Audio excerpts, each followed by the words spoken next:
on Friday. I talked about it in the starting five and never really got into it much after. I got into it once after that quickly, but AP put out the 100-year college All-American team.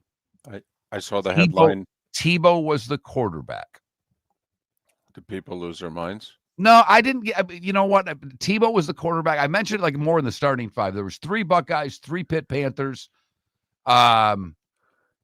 Tebow was the QB beating out Vince Young, apparently. And Deion was one of the D-backs. But I've got the story here,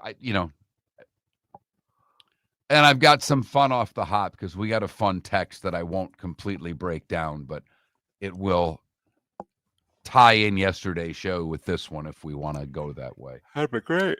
One of your people text. One of my peeps? One of your people. Okay. Got to be honest, I got a good little bit of it. I don't know, but when I get here, it will say which user I am on the computer, and it'll have Chris, it'll have me, and it'll have Church. And Tig, the engineer guy, said, "Oh, you don't want that." He's a Eastern European, thick accent, and he's like, "You don't want that. You have to clear that out. Start computer." I'm like, okay. So I restarted the computer this morning when I saw all the usernames there, and I'll be damned if it didn't work a little better. Huh. Okay. Good morning, everybody. Talked off the ledge about what, Ryan? Your starting quarterback led him on 2 drives for touchdowns. You've got a backup quarterback. Yeah, you do. You don't have a defense, receivers. And I worry about your offensive line. But didn't we know that before yesterday started?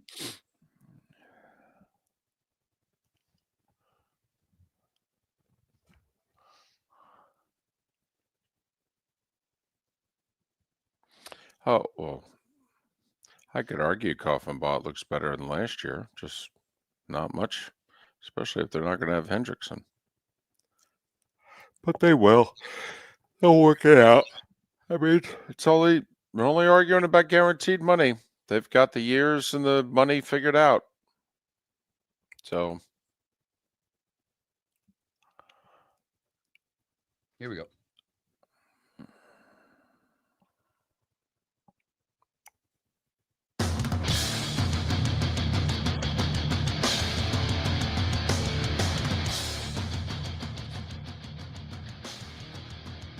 You're listening to Miller and Moulton, coming at you from the Floormeister Studios. Floormeisters, keeping it real.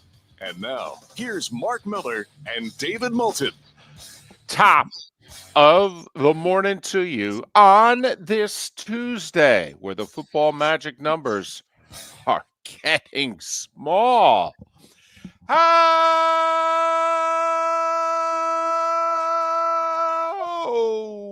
the heck are you? Miller and Moulton, millerandmoulton.com, Miller_Moulton on X.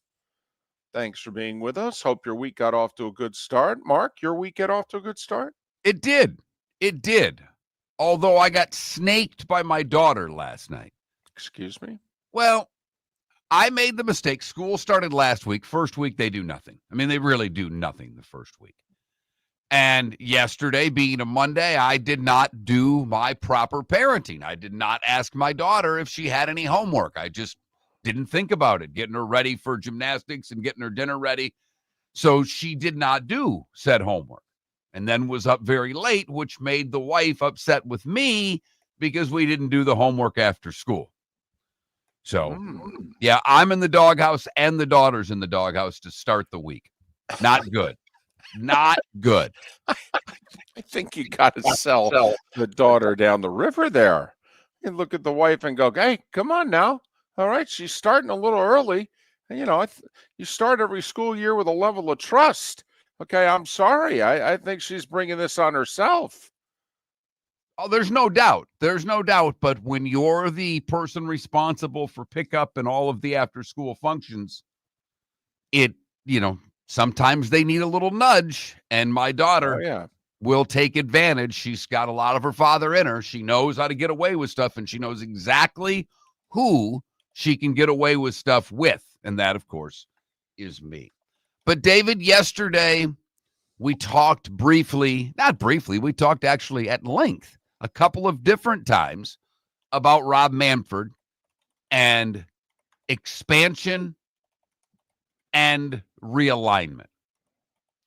And you spent a good portion of yesterday getting your new realigned baseball league set up. Right.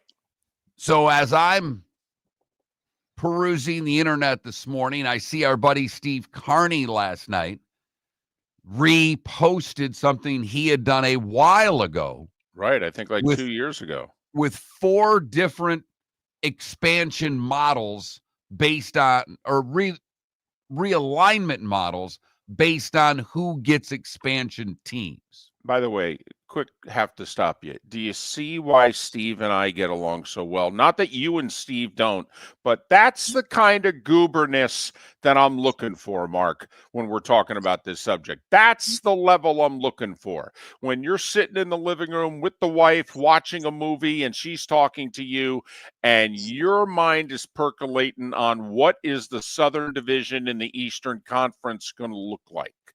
All right. Should we have the second franchise be Charlotte or Raleigh, or should it be Portland? That's the kind of gooberness that I'm looking for. Shutting out the rest of your family and half of your friends because, damn it, this geographic realignment is a BFD. Well, David, someone was up late or up early using the text line at 21,000. It is one of the ways and one of the easy ways to get a hold of the two hosts of the show.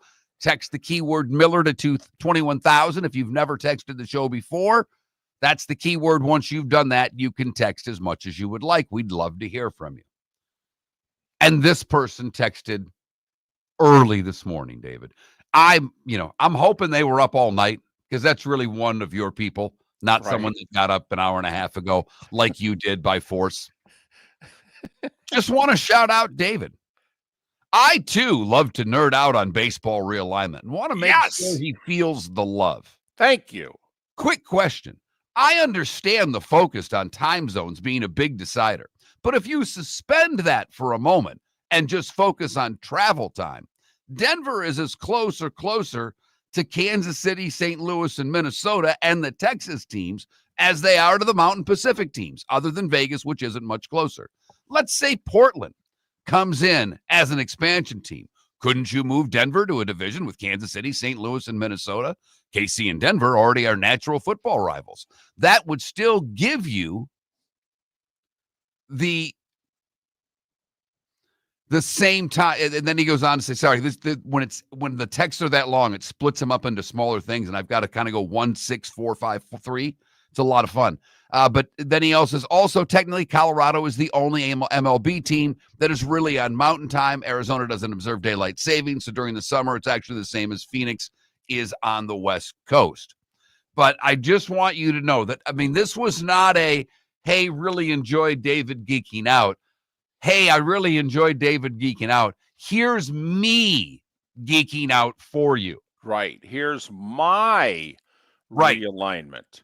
Right. Just want you to understand Colorado is a wild card, David. That's basically what he is saying, is Colorado's a wild card. Well, and Mark, that does mean something if Portland were to come into the league.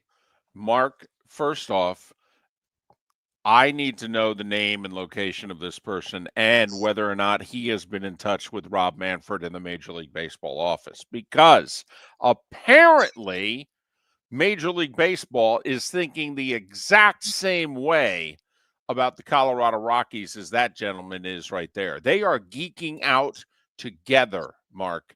Colorado is the, quote, swing team that ends up moving into a division along with teams in the Central Time Zone. The California teams stay together. Seattle, Portland, Vegas, and Arizona stay together in a division. But Colorado is in a division with the Royals and the 2 Texas teams as your division. And yes, All right. It would be Yankees, Mets, Red Sox, Phillies. It would be Nashville, Atlanta, Tampa Bay, and Miami. All right. And then here's to me, the most controversial division: Cubs, White Sox, Cardinals, Reds. Interesting. I don't geek out on this stuff. Listened to yours. I read Carney's. I'll be really honest with you and our listener and everybody else that wants to geek out on baseball divisions. You can do all that you want to do, but until we know who the second expansion team is, you're wasting a lot of time. Because if the second expansion team is Charlotte, like you've said, it's Atlanta, Nashville, Tampa, and Miami. It's perfect. Not unless Charlotte's in there. If Charlotte's in there, it's Atlanta, Charlotte, Tampa, and Miami. Agreed. So whoever the second expansion team is, if it's Charlotte, it will change a lot of things. If it's Portland, it will change things. So that's the biggest thing they've got to figure out, is where number 2 is going. By the way, for the record, your beloved Tigers in a division with Toronto, Milwaukee, and Minnesota. Isn't that a team in three? That's 3 different divisions there. Okay, they're putting into one little division. But Tigers, Toronto, Milwaukee, Minnesota would be a division. It would be Cleveland, Pittsburgh, Baltimore, Washington. And then the other divisions that we've said. That's the geographic map that I have in front of me. And by the way, Mark, Detroit would be in the Eastern Conference, and the Reds, along with the Cardinals and the 2 Chicago teams, would be in the Western Conference. Cincinnati in the Western Conference. Hello. Well, their best baseball success was when they were in the NL West, David. Yes. So I can spin that in the Queen City to a positive of their glory days of the 70s when they were dominating the NL West. So, okay. All right. We are geeking out off the top of the show today. Listen, you really want to geek out? Do you know the football magic numbers are 4, 9, and 16? 4, 9, and 16. 2 of the magic numbers are single digits, ladies and gentlemen. 2 of the magic numbers. Yeah. Geek out on that. Huh? A little preseason football last night with the starting quarterbacks playing a little bit. Should have wet the whistle some for some of you that took in Monday Night Football. David, you had no choice. Right. Did you go to Joe Buck with the geographical realignment at any point yesterday? No, I did not. No. All right. Absolutely not. What about the spotters? I know one of them's a baseball. Yes. Oh, my goodness. No, both of them. One's a Braves fan, one's a Phillies fan. Oh, no. Please. It was a half-hour discussion leading up to the game. Okay? Phillies fan hates it. Okay? Thinks the division will be impossible. Okay? Thinks it's unfair. Blah, blah, blah. Oh, no. What, are you kidding me? And Joe's longtime research guy was Bob Costas' guy before that. Baseball's his thing. Oh, my goodness, Mark. I mean, we did a magnificent talk show about 2 hours before kickoff. All right. In the suite area, which they've redone, which is interesting because they want to move away from that stadium and tear it down. But they pump money into the suites area, Mark, and make the rich folk feel even better about themselves. Well, they need to pump some money into McLaurin and get that deal done to get him on the field, because it is obviously a massive deal for the Washington Commanders to have their lead receiver back on the field. And, Dan Quinn's even come to the point where he said a few things, or Kingsbury said, we need him to be in sync. So the pressure from within starting to come. They all know it's a business, but push is starting to come to shove at this point for the Washington Commanders and the Cincinnati Bengals with their hold in as well. Listen, if I'm a Bengals fan, all right, A, the fact he's traveling with the team, B, the fact he said publicly wearing this insignia means something to me. And 3, they've agreed on the length of the contract and the money in the contract. Come on. They're fighting over the guaranteed years. There's a compromise to be had, or their one side caves. Well, and by all reports on the McLaurin, it's getting better. But the problem was it started so far apart that apparently Washington was just floored when McLaurin came in with when his people came in with whatever number they came in with, it was almost a non-starter for Washington. They're talking again. We think both will get worked out for Washington. The sooner the better, and really the same for the Bengals. But when you're talking about an offensive weapon, you'd like things on the same page. Great show lined up for you today. We'll talk a little baseball with David Samson and Adam Rittenberg to talk college football, plus Seth Everett.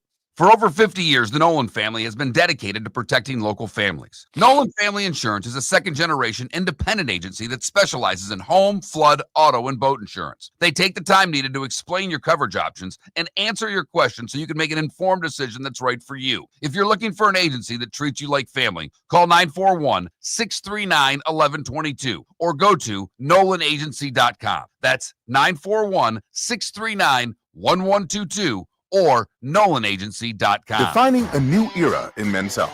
Get stronger and healthier at Game Day Men's Health. With our in-house laboratory, get in, get treated, and get back to your passion and purpose. Call 239-427-3441 for our Bonita Springs or Naples location to set up your free testosterone test and consultation. Mention Miller Moulton Radio Show for a 10% discount on your service. Start living your best with Game Day Men's Health, Bonita Springs and Naples. Call 239-427-3441 today. American Paint Supplies is your one-stop shop for all your coating needs and has been for 30 years. American Paint Supplies is also your #1 Festool dealer in Southwest Florida. If you are a builder, cabinet maker, painter, or power tool enthusiast, Festool craftsmanship can be found at American Paint Supplies. Celebrating 30 years of service, and Festool is celebrating 100 years of excellence. Come to American Paint Supply for a perfect pairing of service and expertise on 6100 Shirley Street, Naples, off of Pine Ridge, or online at AmericanPaintSupplies.net. With summer approaching, time to take care of your own house. So stop into the Floor Meisters and see their huge in-stock selection of carpet. The Floor Meisters has 100 rolls to choose from, starting at $2.99 a square foot for carpet, pad, and installation. Come in and ask for Dave and have him show you the Dream Weaver Select. Many styles and colors to choose from to fit everyone's taste. Floor Meisters, 6281 Naples Boulevard in Naples, right next to Costco, or go to the web, floormeisters.com. This is Miller and Moulton.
We'll do our best, Left Twix. We'll give it a shot.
Wow, I didn't realize that. Hoffman's in the market for the Penguins. As in Southwest Florida. David, yeah. I knew that there was a new buyer for the Penguins. I missed it yesterday. I just saw it today, just now. Huh.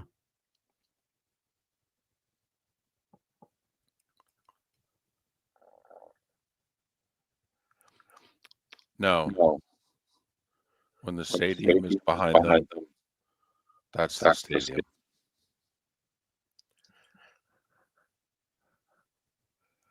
And no, ESPN doesn't do a screen. CBS does a screen, but ESPN doesn't do a screen because it's at night.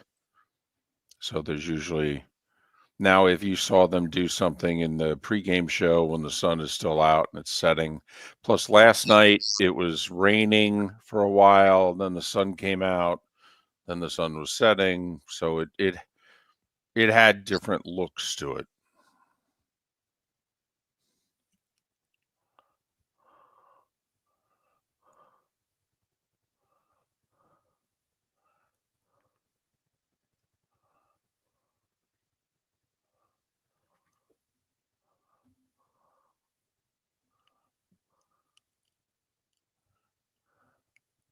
What kind of pizza? Go Raiders.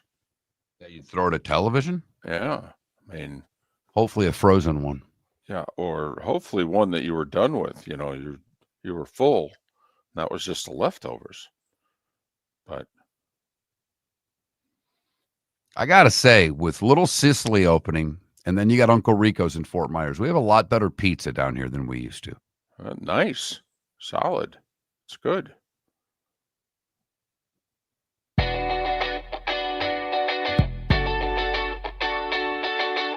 You're listening to Miller and Moulton. And now, here's Mark Miller and David Moulton. 21 minutes past the hour on this Tuesday.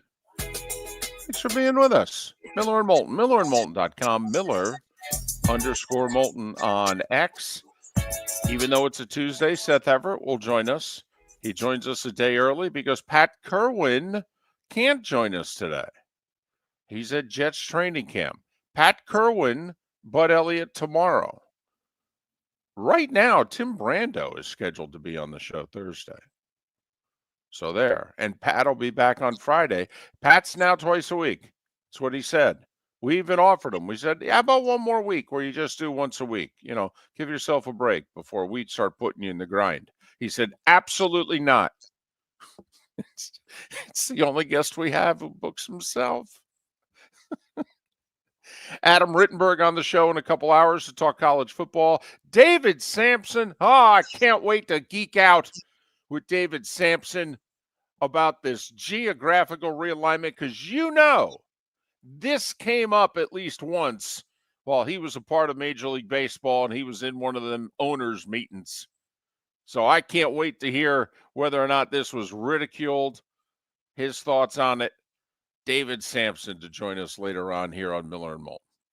Can't wait for more divisional realignment talk in baseball. The unknown without the expansion teams. What if they piss everybody off and just put an Eastern Conference and a Western Conference and go 1-16? Boy, people who spent all these times working on divisions would be mad. Would certainly throw us for a loop, Mark.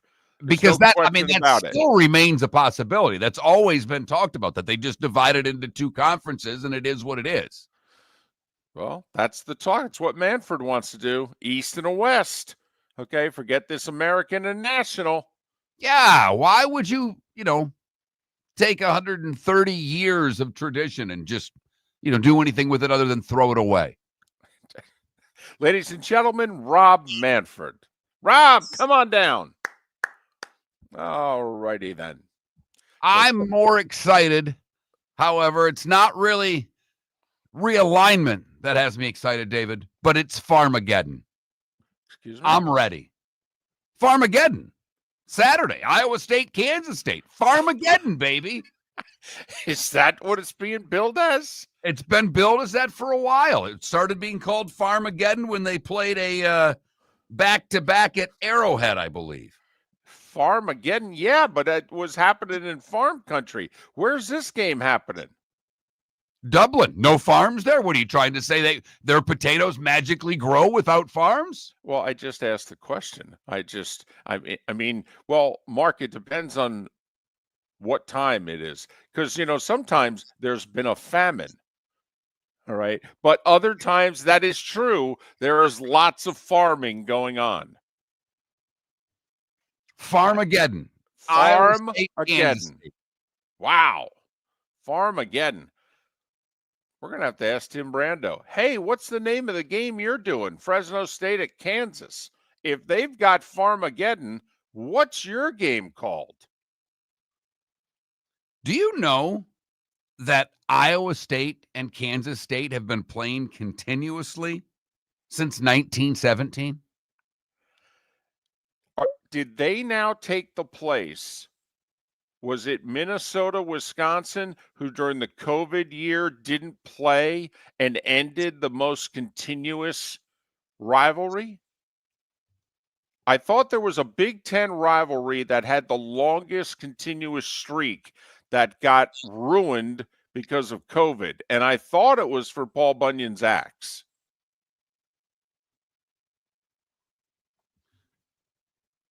Now, I don't know about continuous. The longest rivalry is the Yale-Princeton rivalry, which dates back to 1873. But I don't know about continuous, David. Right. But yes, the Farmageddon is a lot longer than people think. Well, is it in honor of Iowa State and Kansas State that we have the poll question that we're going to have? Or it could be the fact that they're playing in Ireland. Potato country. Right.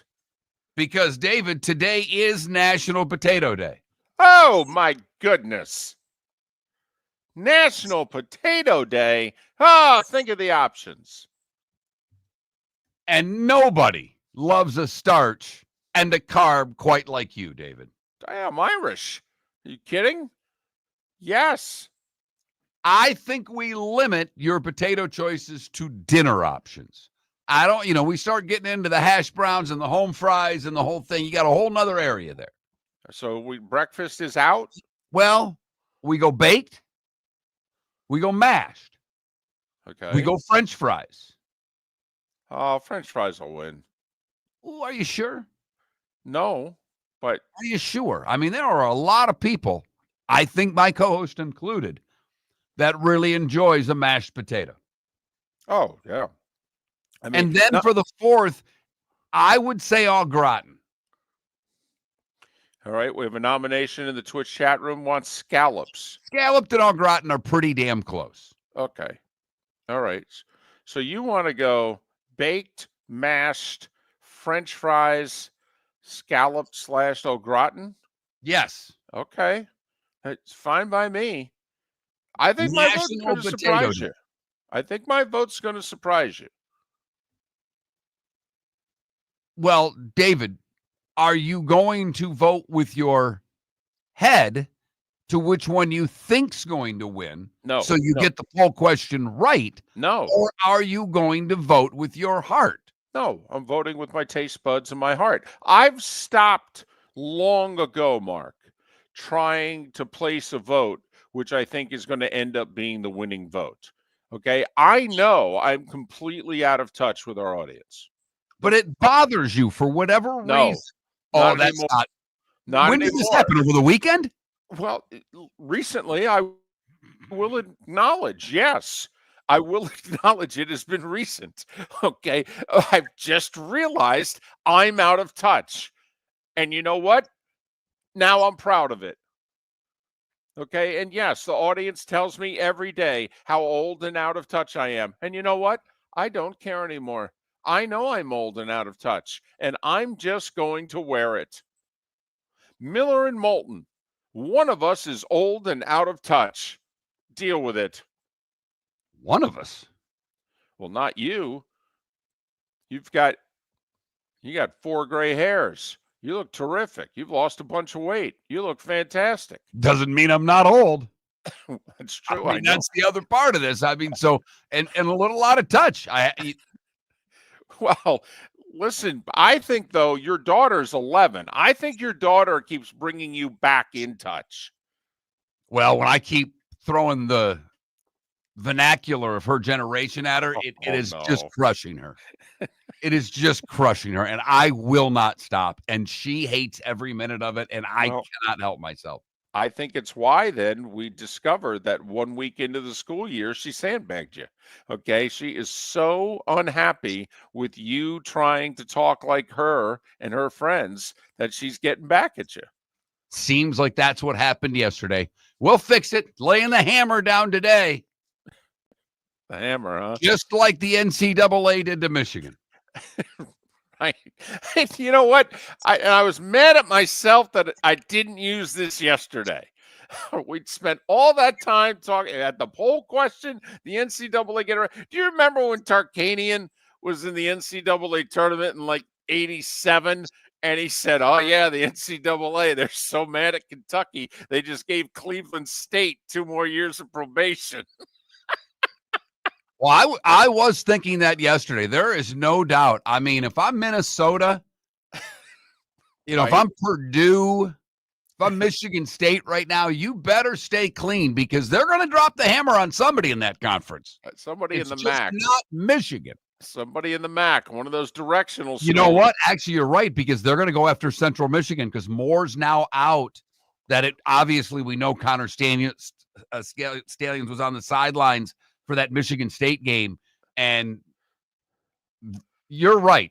Michigan gets a hefty fine. Central Michigan could get a 50-year postseason ban.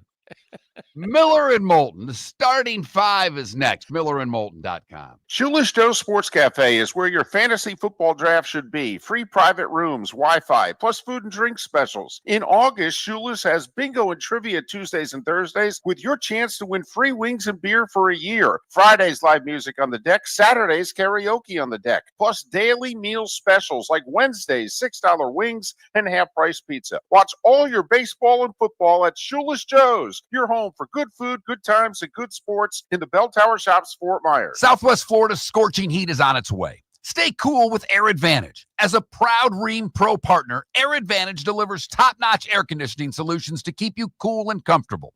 Right now, enjoy 18 months, no interest, no payments on qualifying systems. Call 433-4635 today for expert installation and unbeatable comfort all summer long. Online at myairadvantage.com.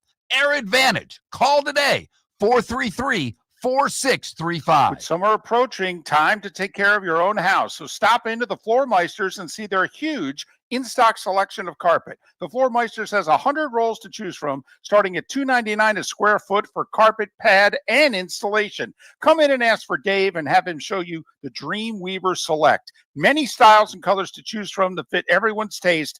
Floor Meisters, 6281 Naples Boulevard in Naples, right next to Costco, or go to the web, floormeisters.com. Got a cracked window or foggy glass? Don't wait for the next storm to make it worse. Your local Glass Doctor Home and Business is just down the road and ready to help. From leaky frames to shattered panes, we've got the tools and the know-how to get your home or business storm ready. With flexible scheduling and our done right promise, you'll be in good hands. So before or after the weather hits, call your neighbors at Glass Doctor. Glass Doctor, Glass Doctor. Call the Glass Doctor, we fix your pains. Oh yeah. This is Miller and Moulton.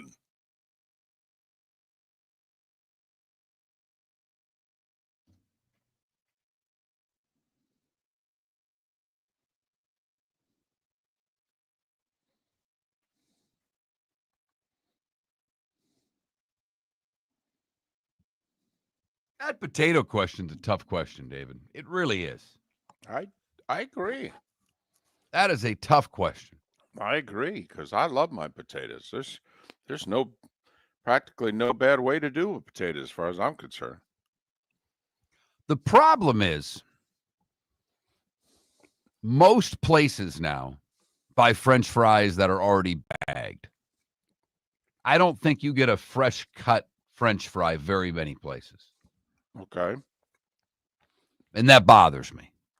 Now, I've not been in a long time because I thought they were too expensive. I still think they're pretty expensive. It's at Matt's Red Hot. They claim to have fresh cut fries. I would stop there just for the fries if that's the case.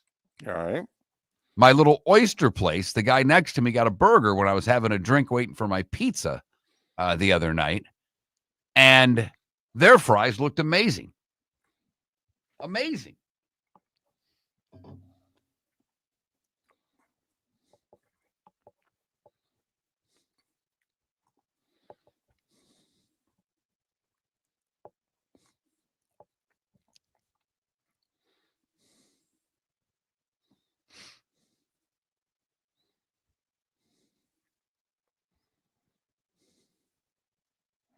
I'm with you, Jay. Five Guys, the best. That to me right now is your best fry going. I'm right there with you, Jay.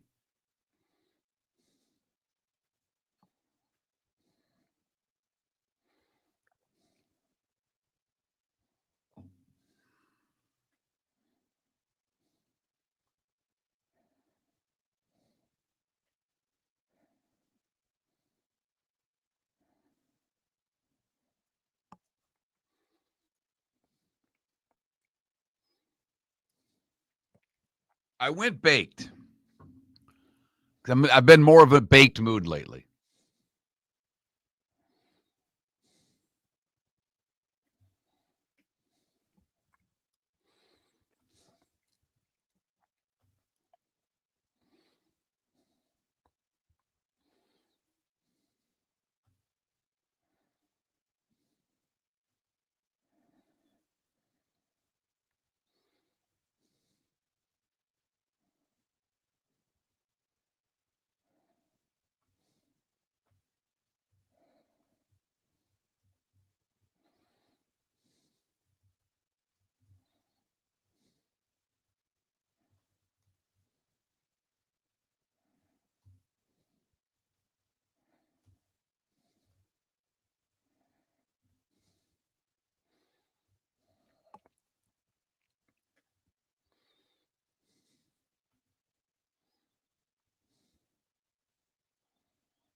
Michael, I'm with you.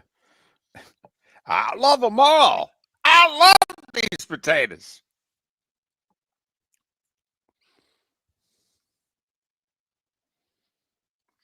Robes, I don't think I ever went to Barnesville for potato days. I have to ask my buddy Derek about that. Welcome back to Miller and Moulton. Text the guys what's in your mind at 21,000. That's 21000. And now, here's David Moulton. 22 minutes until the top of the hour. David Samson's going to join us in the bonus hour. That's what he normally does. Seth Everett's going to join us in our 8 a.m. Eastern hour. He normally is a Wednesday guest, but he's switching with Pat this week. Pat Kerwin tomorrow, along with Bud Elliott. Seth Everett, along with Adam Rittenberg, to join us a little over an hour from now. You know, I know Seth does his 2 podcasts, and I know he's got other obligations, but don't you feel like Seth is just able to move his schedule whenever he wants for us? Like he's sitting around, I got nothing to do. I'll talk to those guys for 10, 15 minutes. Well, certainly that's how I approached him via text. And he's like, boy, I just get the sense that you just expect me to move. I'm like, man, I don't expect you to move. You can take the week off. Oh, no. I don't want that. So, we pay top dollar. And by top dollar, I mean not even $1. So there. Potato texts are flying in, David. Really? Someone like you says, my ancestry is Irish and I've never met a potato I didn't like. When we were talking about being old, this person simply just said Miller and Moulton, old and in the way. Yes. Ouch. Old, out of touch, and in the way. Boy, the slogans are flying this morning. Hey, if you're just joining us, top of the morning to you. How the heck are you? Miller and Moulton, millerandmoulton.com, Miller_Moulton on X. So our poll question yesterday, that was about if the NCAA got it right with their punishment of Michigan. Right, and nearly 78% of you thought that they did not get it right. 23+% wanted the title to be vacated, and 54% thought there should be a postseason ban. Okay. All right. Fair enough. Curious if we took the Ohio State fans out of that poll, what the results would have been, but okay. That's fair enough. Today's National Potato Day. 4 choices again. Baked, mashed, French fries, au gratin, and scalloped. Although they are different, I get it. Scalloped a cream thing, au gratin a cheese thing, but they're in the same ballpark, okay? Just work with me here, people. Fair enough. And hash browns and tater tots didn't make the list because, well, they just didn't make the list. Oh, man, I love a good tater tot. The starting 5. 5 big stories you need to know. Here is the starting 5. Well, we'll start with baseball. And the Brewers and the Cubs were supposed to play a doubleheader, and probably good for the Cubs that the second game got postponed. Of course, it only got postponed until today, because right now you want to not play the Milwaukee Brewers. They held the Cubs to 2 hits in the day game, beat them 7-0 thanks to a 4-run 8th, and their lead in the Central's now 9. 9 times. 9. Brewers and Cubs were scheduled to play 4 more times over the next 3 days. Last times they'll be playing this year. Tigers and Brewers dominating the Central divisions. We'll get to the Tigers in a moment. Phillies extended their lead to 5.5 over the Mets. They outslugged the Mariners 12-7. Bryce Harper with 2 homers. Good to see him finding his power stroke once again. The Tigers hit 4 homers. Astros shut out for the second straight day, 10-0. Boy, this is a good sign for Detroit. Jack Flaherty, 7 shutout innings. Yeah, the 7's the key part. I mean, really and truly. It's unbelievable shutout part of it, but that they were able to get 7 out of him, terrific. 9 strikeouts in those 7 innings. Tigers' lead is 8.5 over Cleveland. The Guardians snapped a 3-game skid, beating Arizona 3-1. Cleveland 3 back in the wild card race. The Royals are just 3.5 back. They've won 4 in a row. They edged Texas 4-3. It's a 3-way tie amongst the wild card teams in the American League. So when we say the Guardians are 3 back, they're 3 back of the Yankees, Red Sox, and Mariners. And the Royals are 3.5 back of the Yankees, Red Sox, and Mariners. Reds have won 2 in a row. They're just a game back of the Mets, although 2 in the loss column. They beat the Angels 4-1. Break up the Rockies. They've won 6 of 7. What in the wide world of sports is going on here? They scored in the 9th to beat the Dodgers 4-3. They had lost 10 straight to the Dodgers. That was like Vitas Gerulaitis, who lost like 17 times in a row to Bjorn Borg, and he finally beat him, and he said nobody beats Vitas Gerulaitis 18 times in a row. The Giants and the Padres, their 4th straight loss, 4-3. San Diego remains 2 back of the Dodgers. Toronto made 3 errors. Pittsburgh with Skeens, although he didn't get the win. Pittsburgh 5-2 over the Jays. Toronto's lead over both the Yankees and the Red Sox is 5. Speaking of the Red Sox, Duran drove in all 3 runs, but the Red Sox lost to Baltimore 6-3.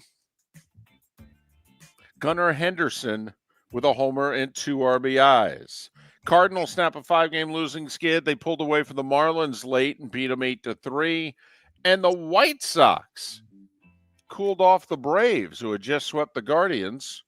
Atlanta had won 5 of 6. White Sox with a 6-run fourth against Spencer Strider, who I give him credit coming back from Tommy John. He's taking the ball every 5th day, but he is getting pounded more times than not. Hopefully the Braves get this all out of their system this year. The injuries, the bad performance from certain guys, just work it out this year, boys. Let's start anew next year. Listen, Zach Wheeler's career is in jeopardy. Blood clot in your pitching arm? He had surgery yesterday in his upper right arm to remove the blood clot. And when asked about his future, the Phillies said, we don't know. And when the follow-up questions came, what we mean for this year?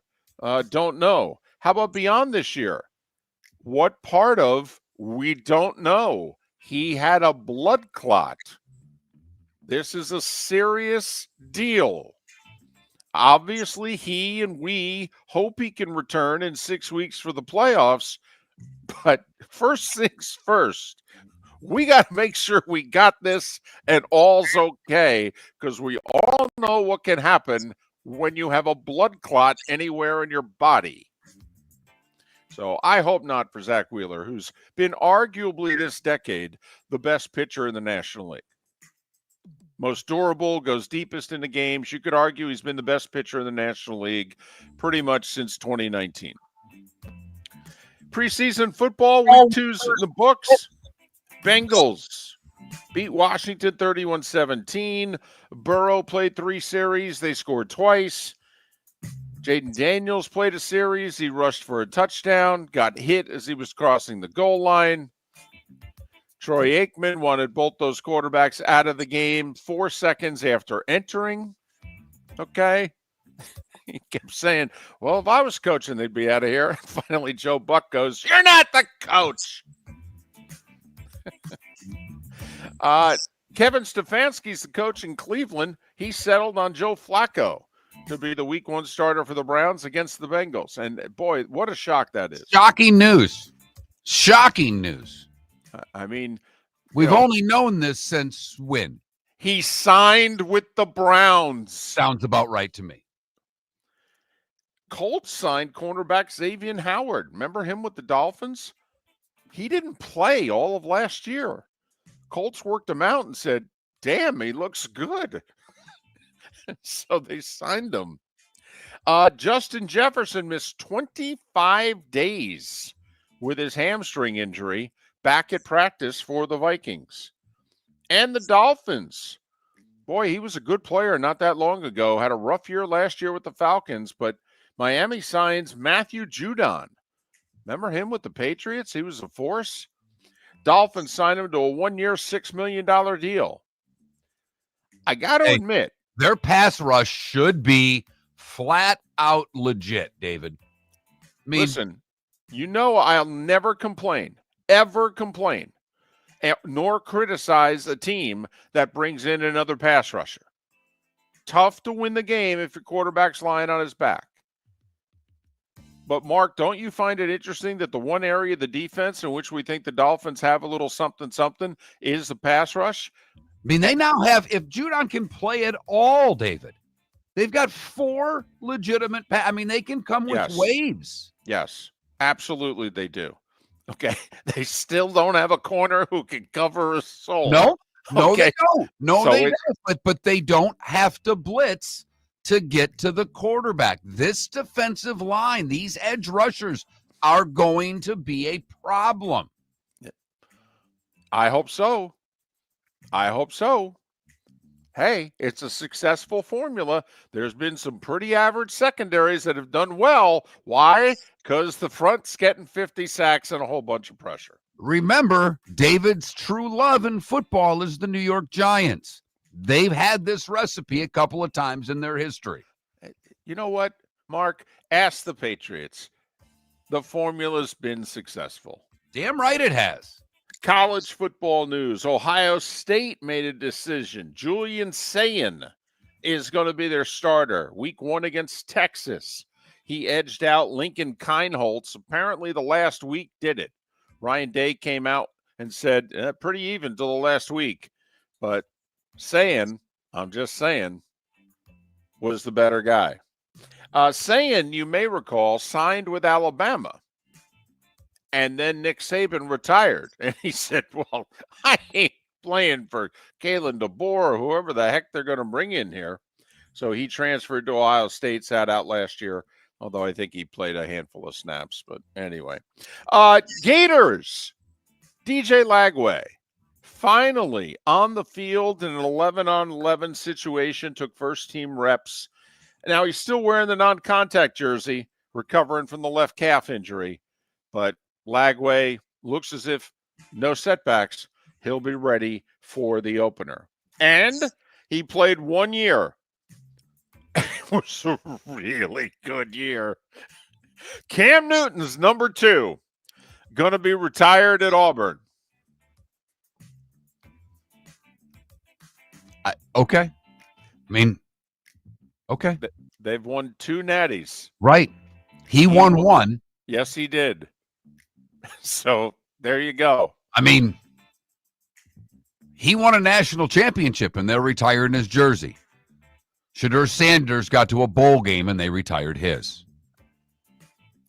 College basketball, tragic story. He transferred after playing the last 2 years at North Dakota, but the Omaha men's basketball team mourning the drowning death of 22-year-old Dang Meyer. And in racing, you know, I'm always curious when you spend your money on the secondary league or series. Is this smart use of your money? You know, because obviously you get it at a discount. Or is it like, what are you doing spending your money on the quote-unquote minor league system? But NASCAR's second-tier racing series has been known for a while as the Xfinity Series. Not beginning next year, baby. It's going to be the O'Reilly Auto Parts Series. Got to admit, it does make sense if you're O'Reilly Auto Parts to sponsor, wait for it, racing. I mean, I'll give the, you know me in marketing, Mark. I don't know much about it, but that sounds like a match made in heaven. It does. It does. Absolutely. And I will say, there is no sport, I don't think one other sport out there, David, that constantly talks about its minor league as much as NASCAR now talks about the O'Reilly Auto Parts League. Golf doesn't do it. None of the big sports do it. Tennis doesn't. I mean, you know, there's no one that talks about their minor league regularly. Bob Pockrass, who comes on our show all the time, when he lists the events, he lists all the events for the weekend, not just the NASCAR stuff. And the O'Reilly Auto Parts Series has an exclusive deal with the CW. Huh? And at 7 minutes before the hour, that was the starting five. 5 big stories and the O'Reilly Auto Parts Series that you needed to know. Baked, by the way. They needed to know, I'm sure. No, they did. Feel better. They did. You know, our audience is into calling things by its proper name. Okay. They hate it when we, you know, go back in the past and refer to things as, you know, 10, 15, 30-year-old sponsorships because we're old and out of touch, which has been established in the first hour of today's edition of Miller and Moulton.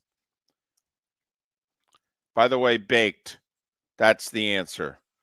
That was my answer as well. And it's coming in last place on National Potato Day.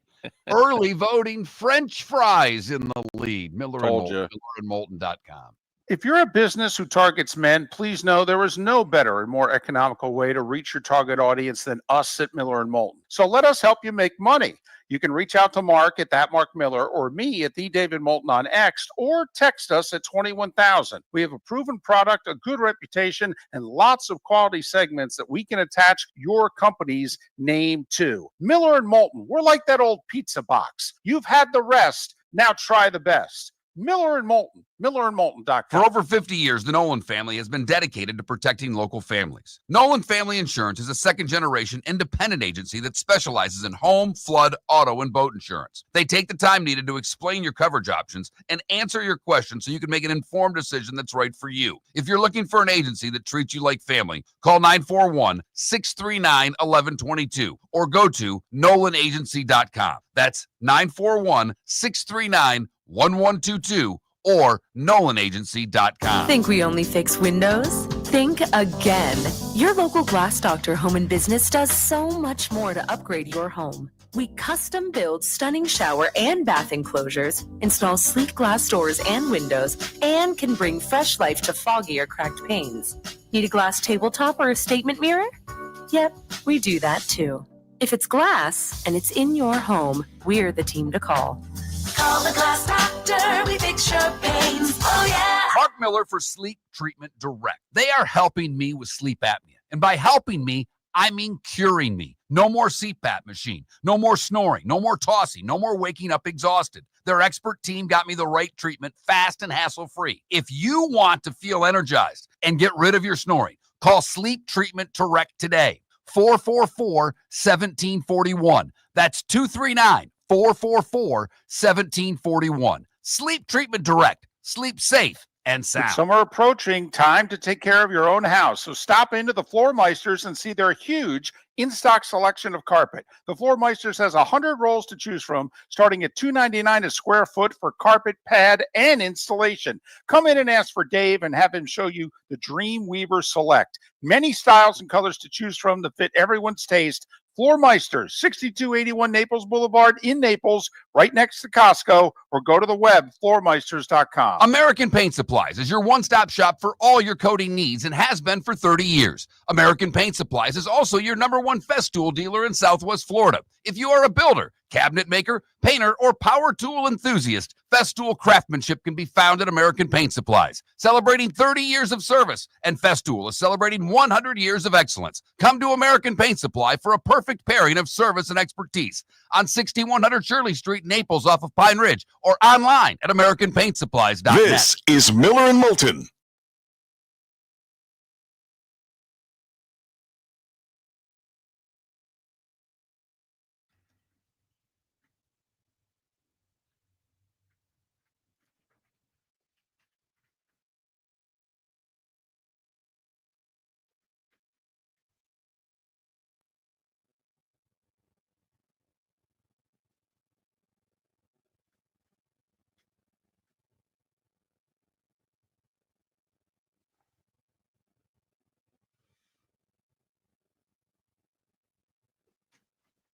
If it were only that easy, EB, trust me, we're out there trying every day. It's not that easy to go to a corporation and get them to sponsor a regional show. I don't, it's very difficult to get up that ladder, and then you have an advertising agency on top of that. It's just not as easy as going down to the O'Reilly store and say, hey, you got some money for us. I wish it were.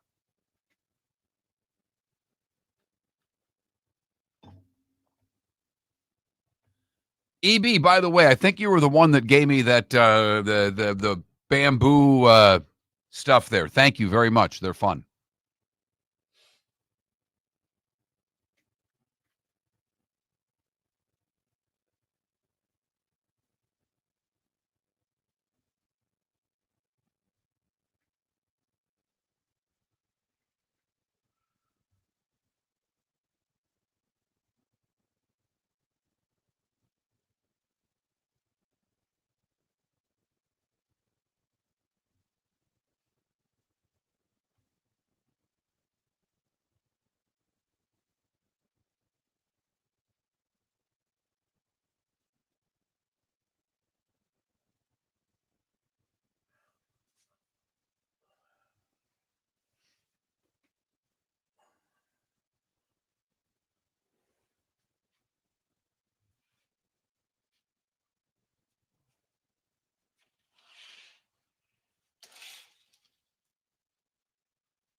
best hotel chair, like desk chair at a hotel.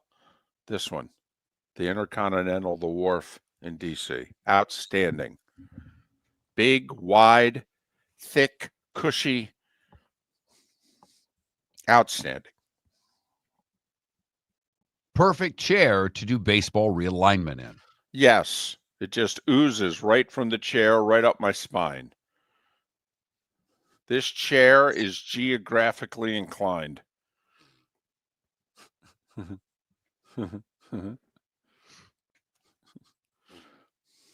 You know that you're old, that when the daughter was doing her homework last night and it was approaching 10 and she was doing it in bed between mom and dad, that we're old. It's like, enough already. It's 10 o'clock. It's time to shut lights out. And we don't mean for you, honey. We mean for us. Right. We're tired.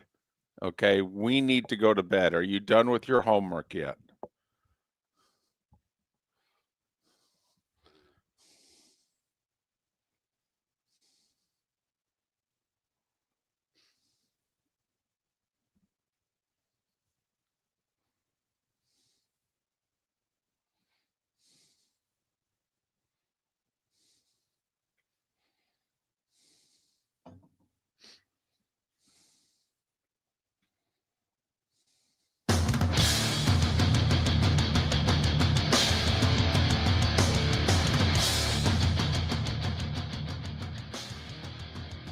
You're listening to Miller and Moulton, coming at you from the Floormeister Studios. Floormeisters, keeping it real.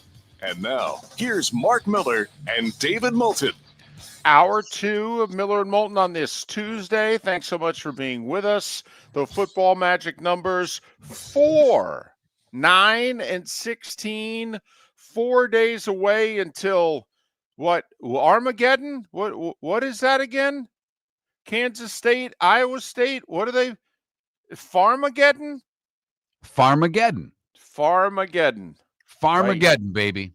In fact, when describing the first hour of the show, for those that take it in on the podcast, I really, after every segment, should write down what we talked about, because for whatever reason, at the end of the hour, in the 3 minutes it takes me to post it, when I don't have any communication with David, I just go through a brain cramp from time to time.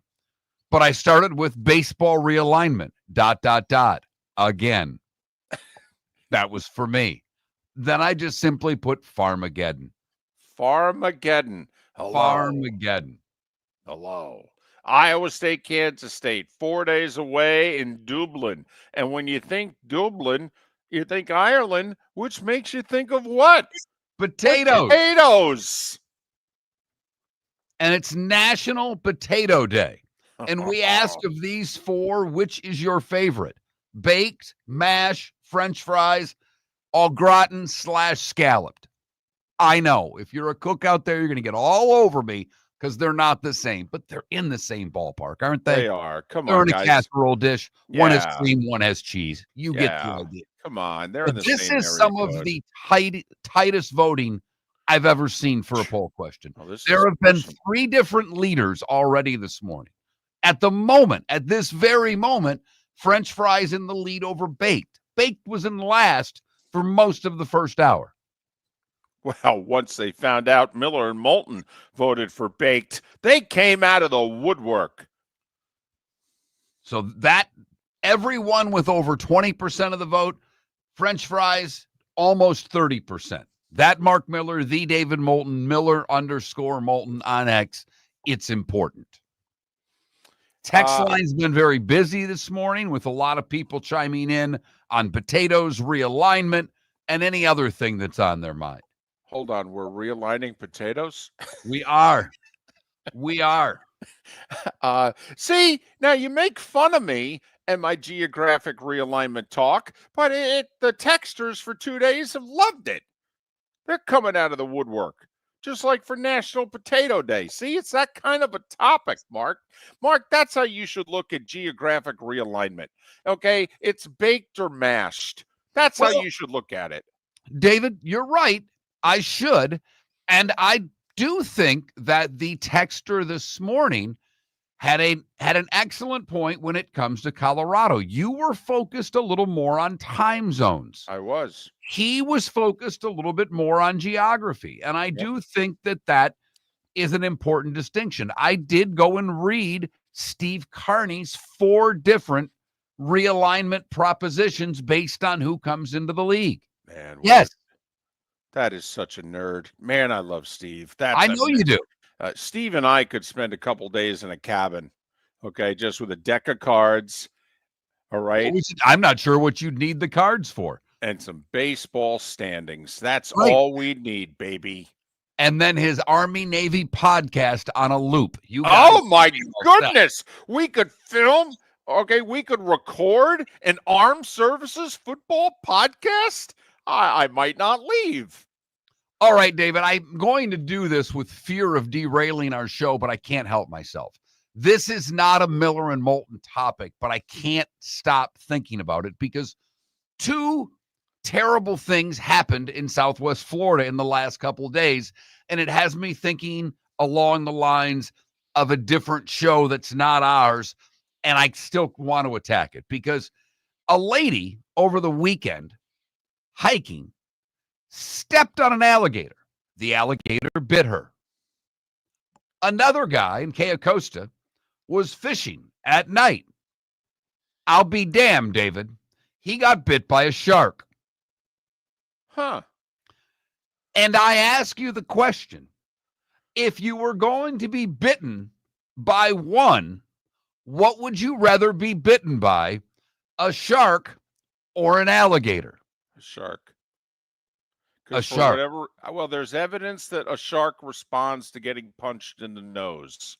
Apparently, they're very sensitive. Okay, when Mike Tyson's famous quote, I think Mark was talking about being in the ocean or the Gulf with a shark. Everybody has a game plan until you get punched in the mouth. Okay, and that's how it works for the sharks. Once you punch them in the beak, okay, they apparently really don't like it and they turn away. All right. I was thinking along the same lines because if the alligator bites and clamps down and does that death roll, you're toast. Well, right. That's why they call it a death roll. Right. Right. Yeah. And while the shark, I don't ever anticipate being out in deep waters with the shark, if you know what I mean. Like, no, I could see where you're on a boat, you catch a shark and but I've thought the same thing, that the shark, you're in water, it bites your leg and it thinks, I'd rather have a seal. I don't know. So I'm with you that I would rather get bitten by the shark. Now you got me thinking. So if we're out on a boat and I happen to nab a shark and I am pulling that sucker onto the boat, man, once I get it onto the boat, that thing's still ornery. That thing wants back in the ocean. Or the Gulf there, I gotta get away from that sucker. Sucker's gonna want a piece of me. And I'm exhausted. I wrestled that sucker up onto the boat. I was a young kid. I was probably around the age that my daughter is now. Obviously, many, many moons ago. And I was vacationing in Marco Island, where my grandparents had a place. My grandfather took us out fishing charter boat. Had one of the most amazing days fishing that I've ever had in my life. I mean, we filled the boat early with grouper and snapper, catching everything. And we had filled the boat to the point in the early morning hours that we went and had some fun for the rest of the day. And we caught a couple of different larger fish. We caught a big amberjack. And at one point, we landed a tiger shark. Ooh. And it was not small. And this was back when you didn't release things. I mean, this is early 80s, maybe late 79, 80, somewhere in there. And Captain Jim Glass, I will never forget his name, was the captain of the boat. And his mate, Harpo. And they landed the shark, and now the mate and the captain are kind of taking over. And as the shark got near the boat, before we hoisted the shark onto the boat, Captain Glass pulled out his sidearm and unloaded on the shark. Damn. I mean, filled that shark with lead. I mean, bullets going. And I'm up top in the tower, and he's got the gun, and he's just boom, boom, boom, boom, boom. He put 6 into the shark. They gaff the shark and throw it on the boat. The shark didn't quit moving for another hour and a half without water and having taken on 6 bullets. It's like a scene right out of a movie. That Yeah. all you got? Yes. And then after hoisting the shark onto the boat, both either the captain or the mate said something to the effect of, just stay away because if you slip, you're going to lose a leg. Okay, Right. I'll stay up here. No good. doubt. Right. I can watch from up here. Right. Damn. So I don't, obviously the answer is you don't want to get bit by either. But if you were to get bit by one, a shark or an alligator, Miller and Moulton, both picking shark. Probably the wrong answer. I have a question for you. It could be a poll question. But let's just say it will cost the exact same amount of money. Which would you rather have?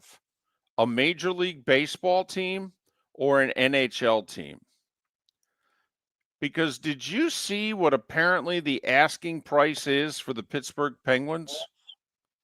I did not. I know that Mario Lemieux was looking at buying them again, and then it surfaced that David Hoffman, who owns the minor league team in our backyard, is apparently interested in the Pittsburgh Penguins. He owns most of Naples and a lot of Chicago. Why not buy an NHL team?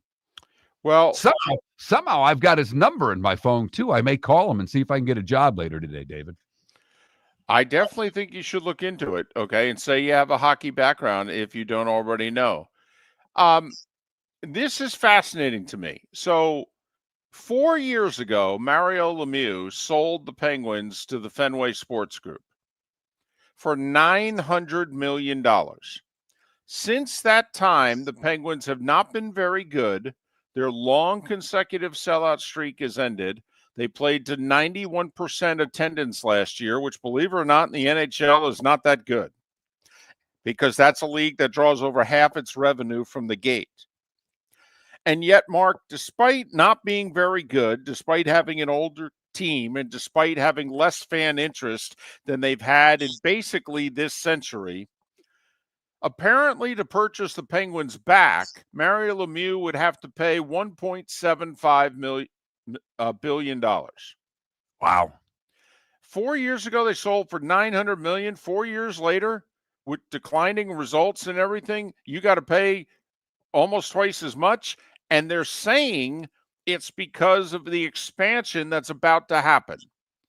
That's the minimum, if not a little more, than what cities are going to have to pay to get an expansion franchise. And so, therefore, if you're buying an existing franchise, this is the going rate.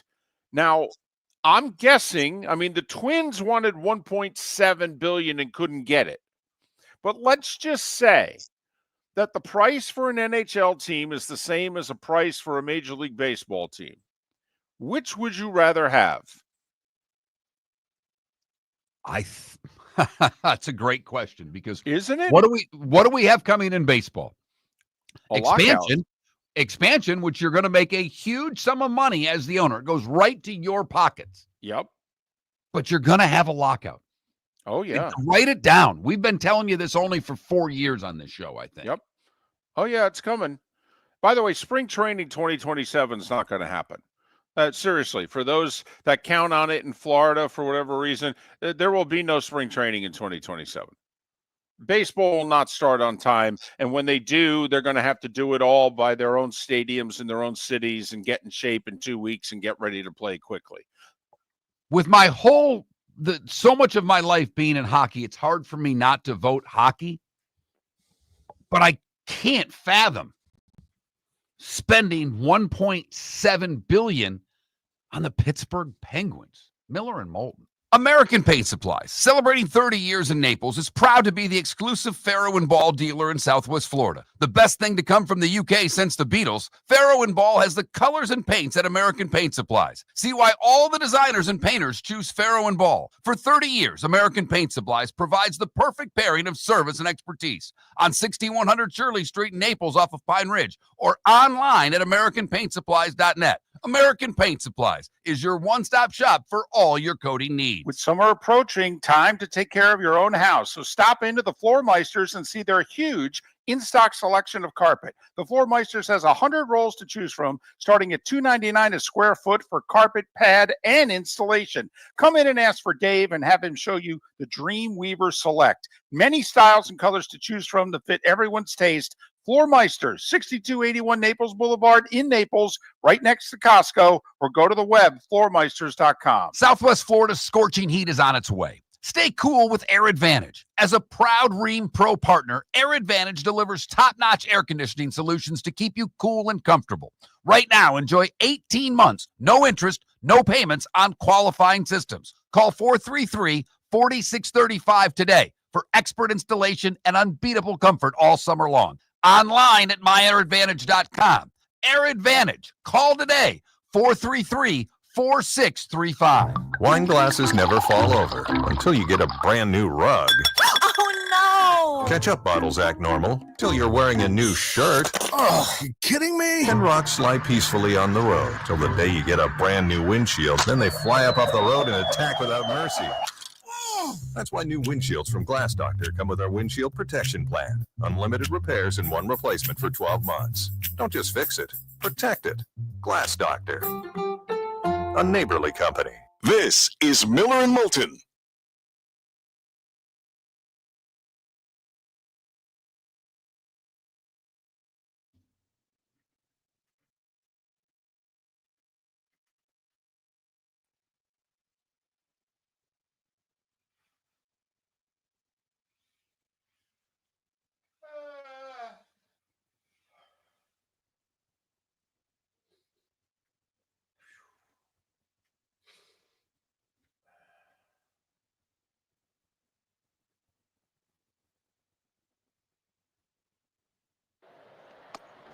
If I ever become a vegan, would you just punch me in the face as hard as you can?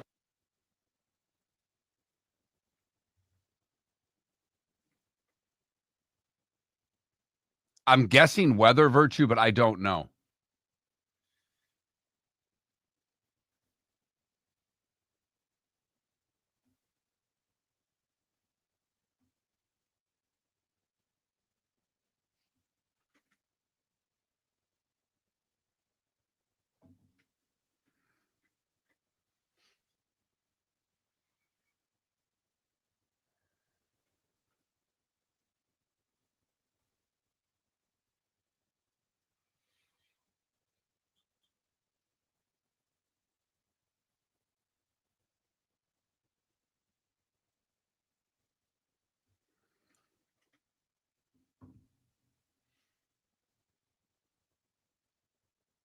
And for whoever asked, I thought I was Stan Quayle for a moment when I spelled potato. I just typed too fast, guys, and I didn't even read it.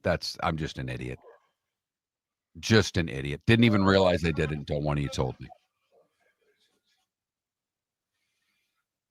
It's actually one of the words I know how to spell without needing spell check.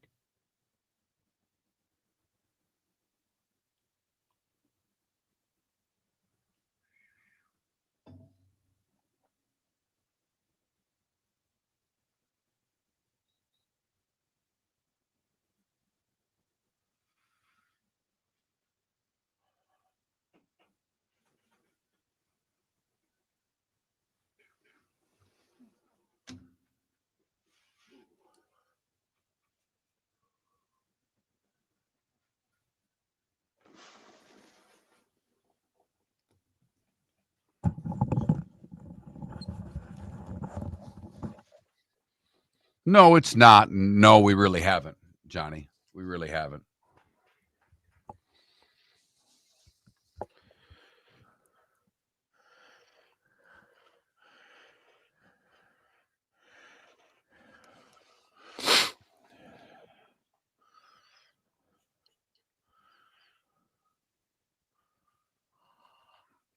almost. Did you see the Canadian Little Leaguer?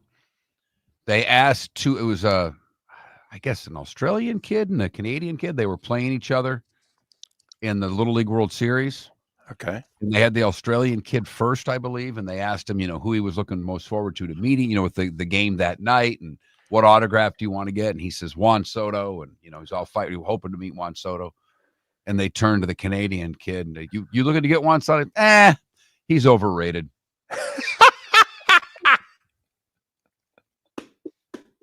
And then came back with, I really want to meet Cal Raleigh. That's the guy, he had an answer, so it wasn't like the big dumper. And the kid was not heavy, but he was a pretty thick kid that, Canadian kid, pasty white, looked like a catcher, looked like he was Cal Raleigh's guy. It was just, there you go. It was perfect.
You're listening to Miller and Moulton. And now, here's Mark Miller and David Moulton. 21 minutes past the hour. Seth Everett to join us at the top of the hour. And I know you're going, hold on a second. It's not Wednesday. No, it's not. It's Tuesday. Seth Everett switching places with Pat Kerwin on this day because Pat's at Jets training camp. And let me tell you something. With the way the Jets have been playing lately, hoo-ah. Seth Everett, top of the hour. Adam Rittenberg to talk all things college football in a little more than an hour. And since it is a Tuesday, David Samson to join us at the top of the bonus hour here on Miller and Moulton on National Potato Day. Baked in French fries in a dead heat right now, mashed and au gratin in a dead heat for third. That Mark Miller, the David Moulton, Miller_Moulton on X to vote in today's potato question on National Potato Day. Yeah. All right. Coolest thing I've seen today is the coolest thing I heard today. And it goes to one of the, certainly the most interesting color analysts in baseball, one John Kruk, who never misses an opportunity to say something funny. Now, he has said a lot of off-color things. He's gotten himself in trouble for little things here and there because he speaks his mind whenever he wants. And it doesn't seem to at all do anything more than endear him more to the Philadelphia fan base. And I believe, in fact, he just got a 3-year extension. All right. His boss loves him and the Philly fans love him. And him and McCarthy have great chemistry. Last night, and I'm not going to play the whole thing for you, but last night they were eating a chicken cutlet sandwich. Okay. And it was a big sandwich.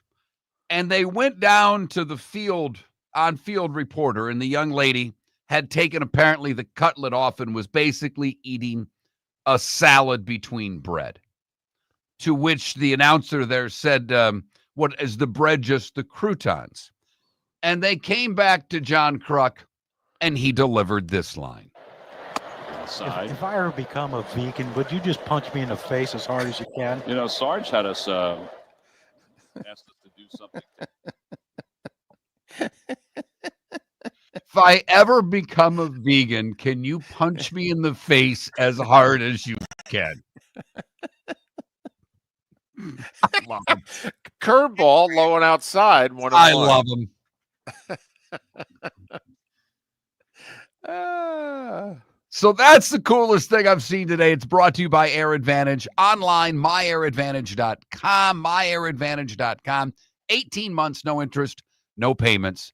A proud Ream partner, myairadvantage.com. You know, I got to give McCarthy and Kruk a lot of credit because the Phillies booth has been a legendary booth for many of its years. I mean, they had Harry Callis and Richie Ashburn, and Ashburn very dry, but very funny. Okay. And Harry, of course, being, the pro's pro, and then Richie, who could be just as funny as Kruk, only it being a very different delivery. And so, it took a few years after both of their passings, but they've settled on something here. And Mark, you know what?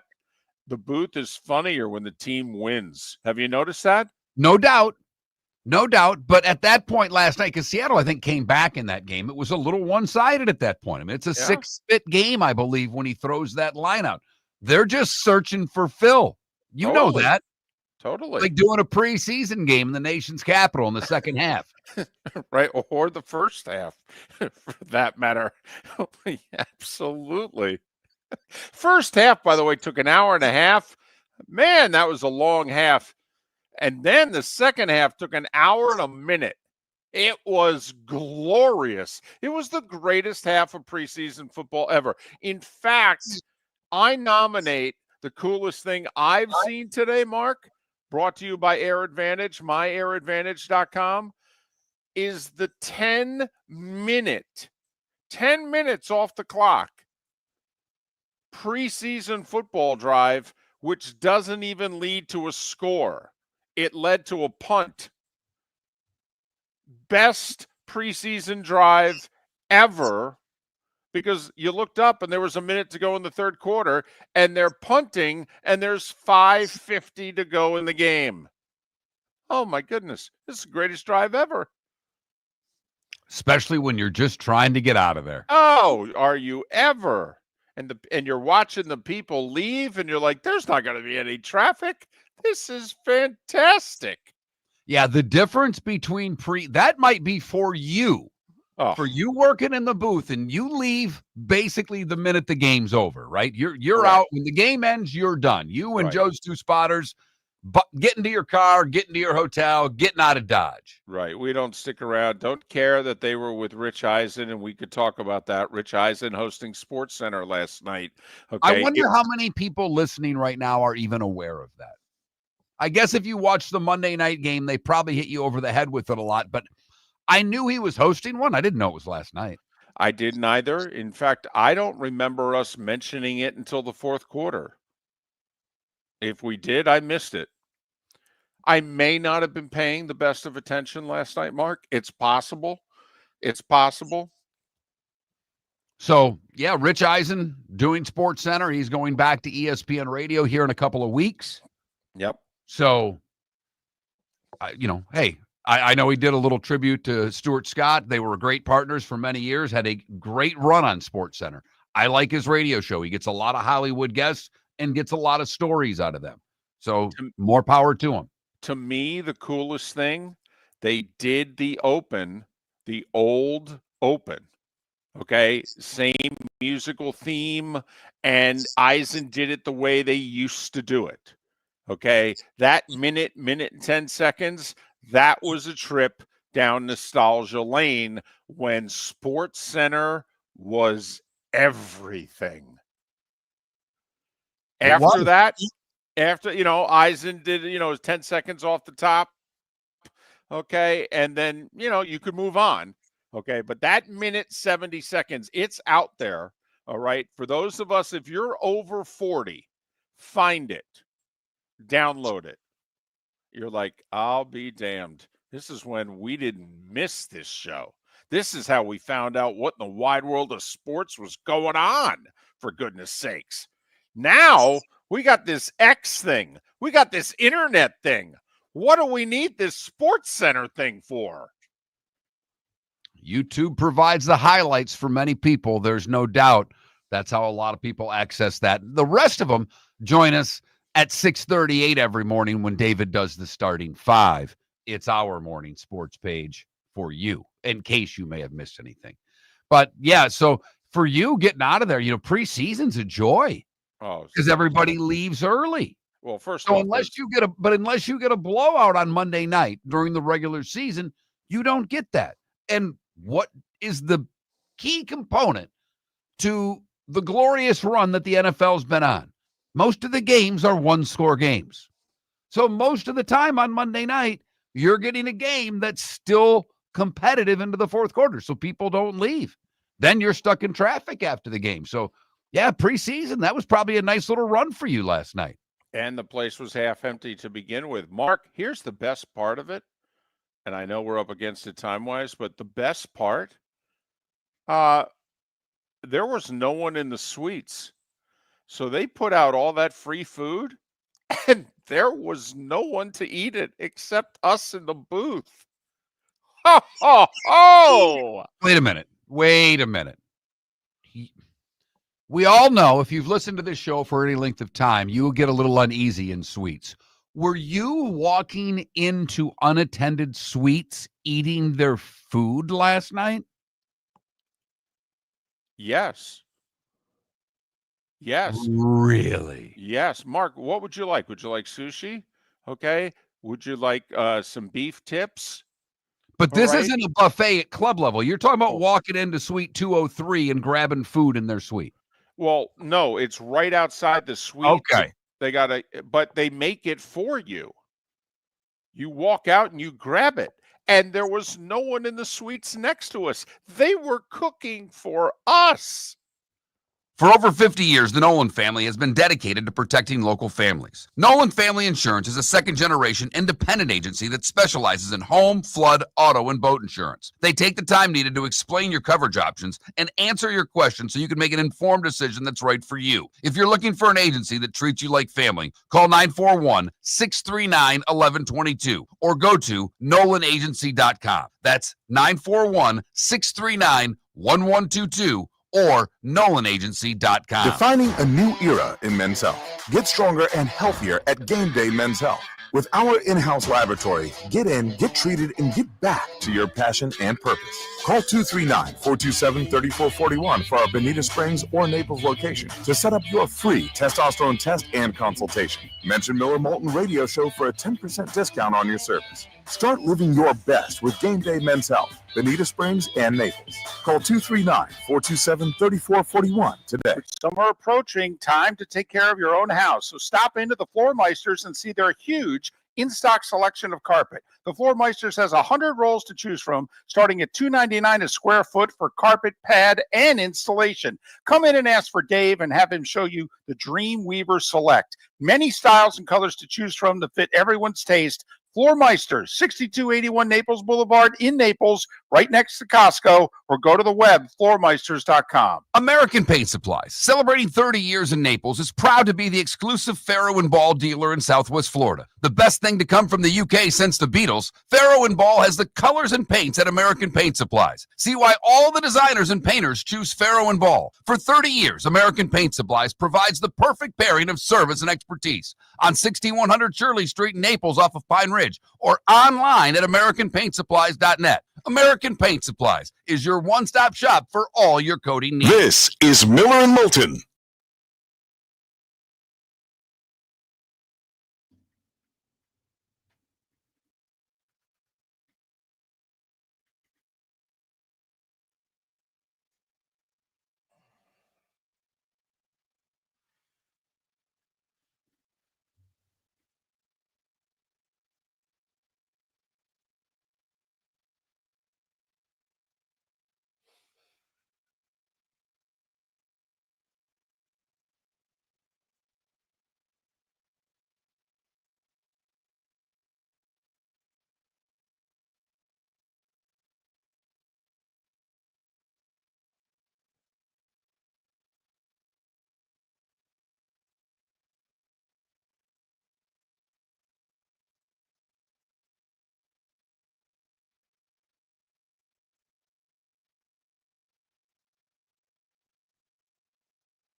You want to talk about what it is you brought up right before the show?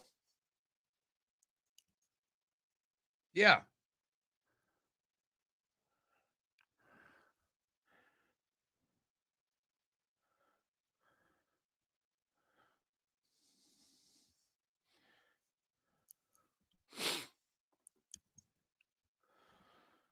Hoo.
You're listening to Miller and Moulton. And now, here's Mark Miller and David Moulton.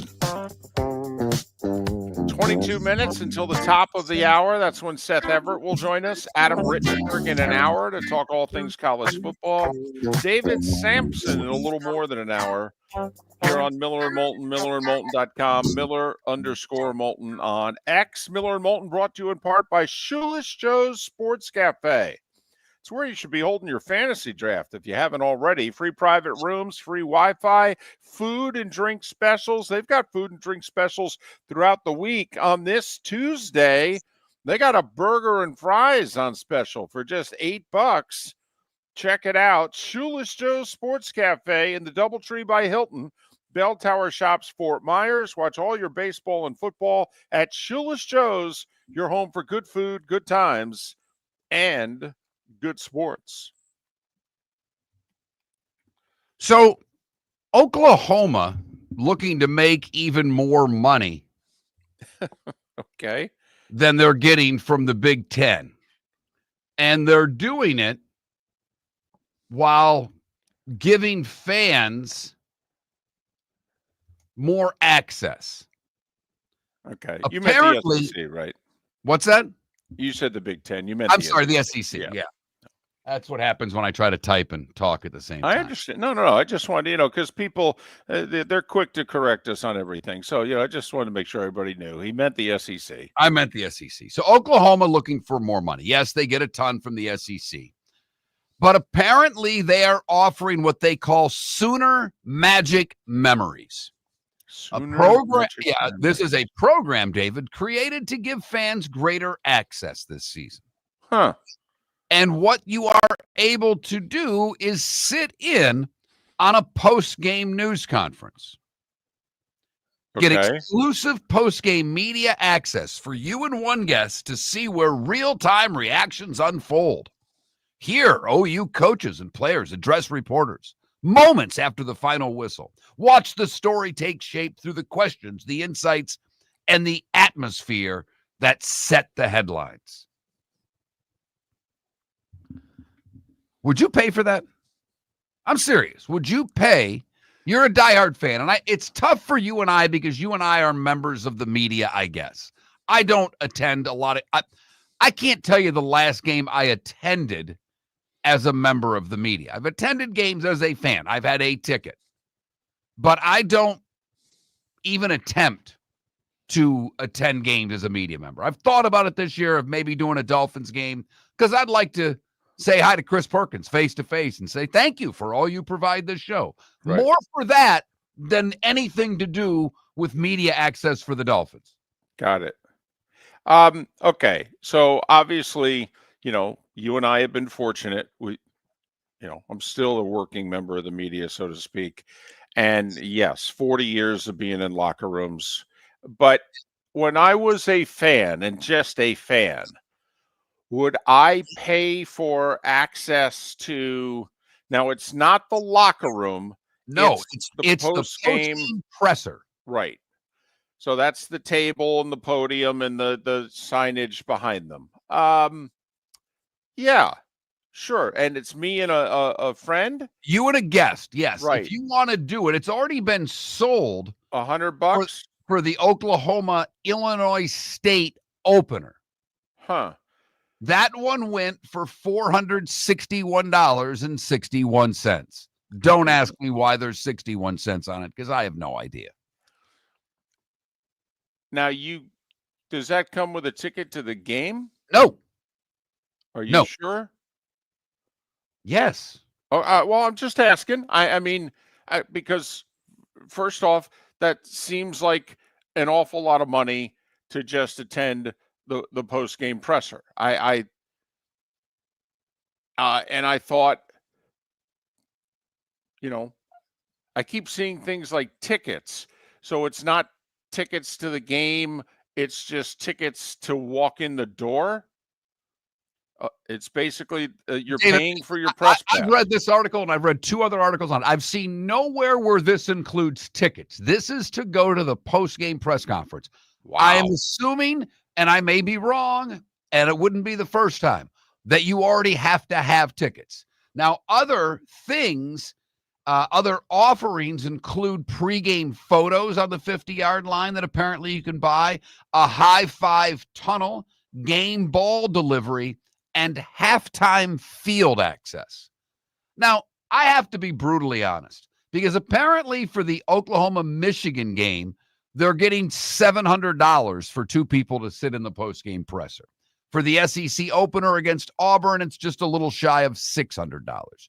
So let's just use the $600 number as the base point here.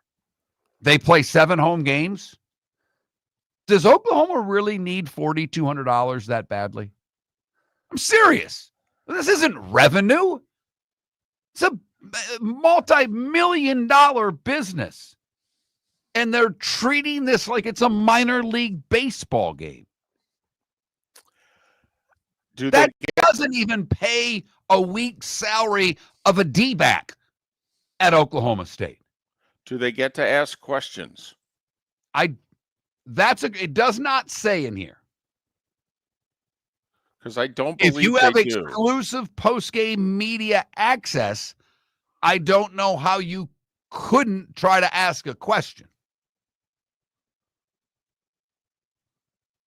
Huh. But I was trying to figure out, is there something, 21,000 is the text line. Is there something out there that you as a fan would really like to buy, that you could get access to, damn near anything? What is it that would intrigue you the most? Like the Masters just put out this package, David, and it was over $200,000 for this new high-end Masters package. Right. But it also includes the guest house that you're staying in, and it's like fully catered for the week. So when you see this astronomical number, understand that it's paying for a home to live in and food for 4 days. It's still ridiculous, but to go sit in a press conference,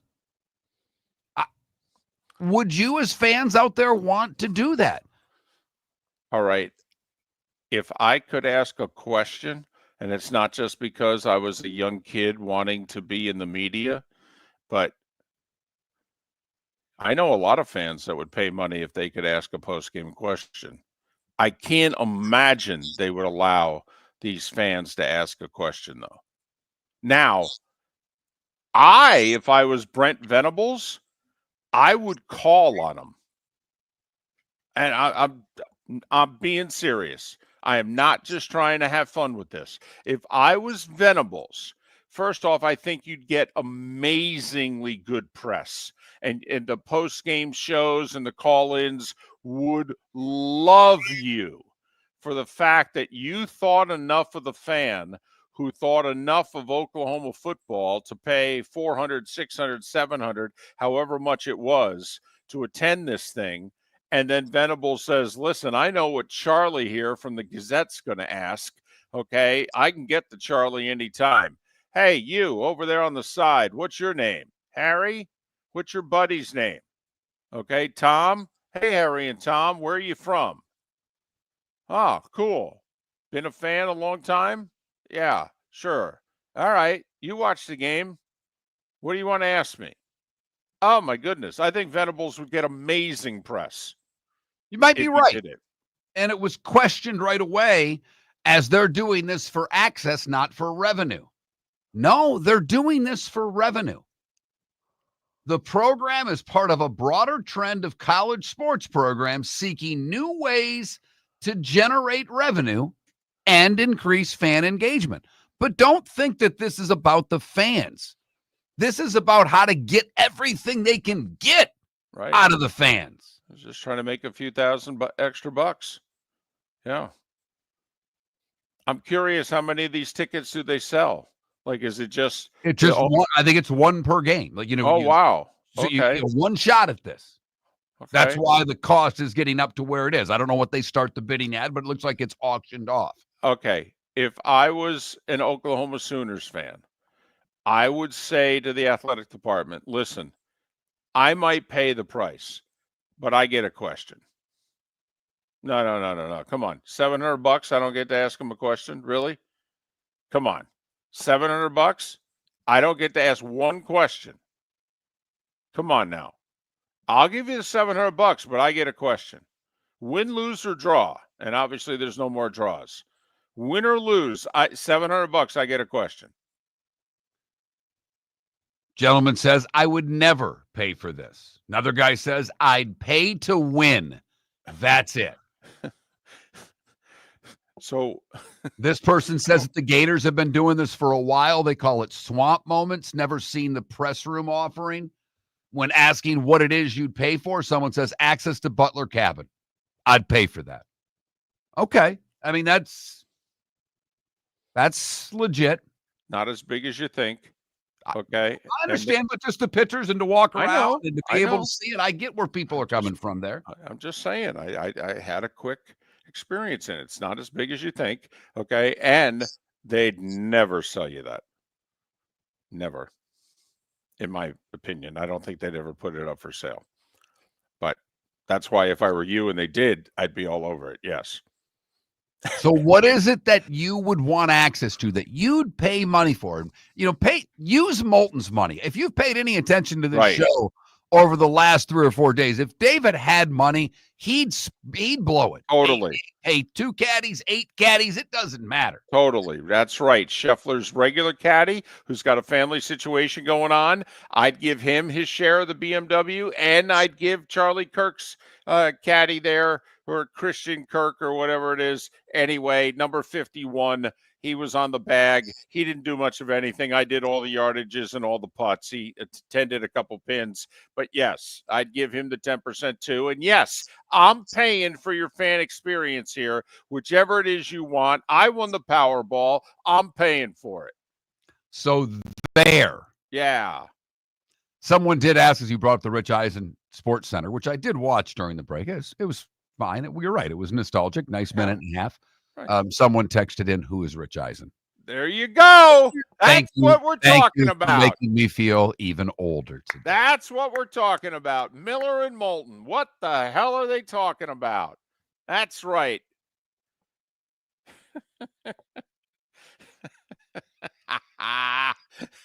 Oh, my goodness. I so wish I was running into the ESPN folks today to be able to say, yep, got a comment. How'd your show go? Great. Best comment of the show. Who's Rich Eisen? Bum. That's for those of you that don't know, he hosted Sports Center last night and hosted it for a long time with Stuart Scott a generation ago. Correct. 96 through 03. That's who he is. Hello.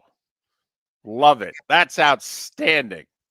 See, that's the kind of questions I want to pay for in the Oklahoma press conference. Right there. That's exactly what I want. It's one thing to have us old geezers on the side, okay, and we can go all the way back to the days of Billy Sims. Now, that's one thing. You know what, Mark? I want your son. I want your mid-20s-year-old son standing next to you, and you paid to be there, but he gets the question. Okay, go to it, son. What's your question for Brent Venables? Boom! And whatever it is, boom, go for it, kid. People want to pay to sit behind you in the booth with Joe and Troy. That's their experience, just to watch you for a day. Selling a David Moulton fan experience. Huh. Moulton's, I mean, right now, the gears are spinning, kids. I just want to let everybody know that the first thought he had was, well, do I get to keep this money or do I have to give it to ESPN? How much could we get for this? Hold on. Mark, you've had that experience, okay? I mean, you know, you had access to the booth. You and John could have stayed there as long or as short as you want. Okay. Do you think that that's something that people would really enjoy? No, you don't see the game all that well from the booth. You're not, the people up front see it, Right. Joe and Troy. Now, I've never done it with you for the NFL. I left before the Saints Rams game started. I got the hell out of that booth. I was in the booth at the Swamp for a good bit of time, watching that. It's cool. It was cool because Vern's the best. There happened to be a controversial play in that game. I don't remember what the play was, but pass interference, fumble, non-fumble, whatever the hell it was. And Vern, at that time, there were so many people inside the booth. True. There were literally 10 people in there that did not belong there. I was one of them. And Vern, while doing the broadcast, turned around and said, we got about 20 people in here. Let's take a straw poll. He did.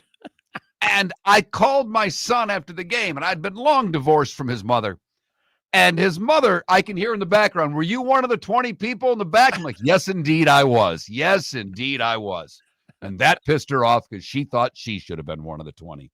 Picked the wrong guy to leave. Miller and Moulton, the Great Eight, comes at you next. MillerandMoulton.com. American Paint Supplies, celebrating 30 years in Naples, is proud to be the exclusive Farrow & Ball dealer in Southwest Florida. The best thing to come from the UK since the Beatles, Farrow & Ball has the colors and paints at American Paint Supplies. See why all the designers and painters choose Farrow & Ball. For 30 years, American Paint Supplies provides the perfect pairing of service and expertise on 6100 Shirley Street in Naples off of Pine Ridge or online at AmericanPaintSupplies.net. American Paint Supplies is your one-stop shop for all your coating needs.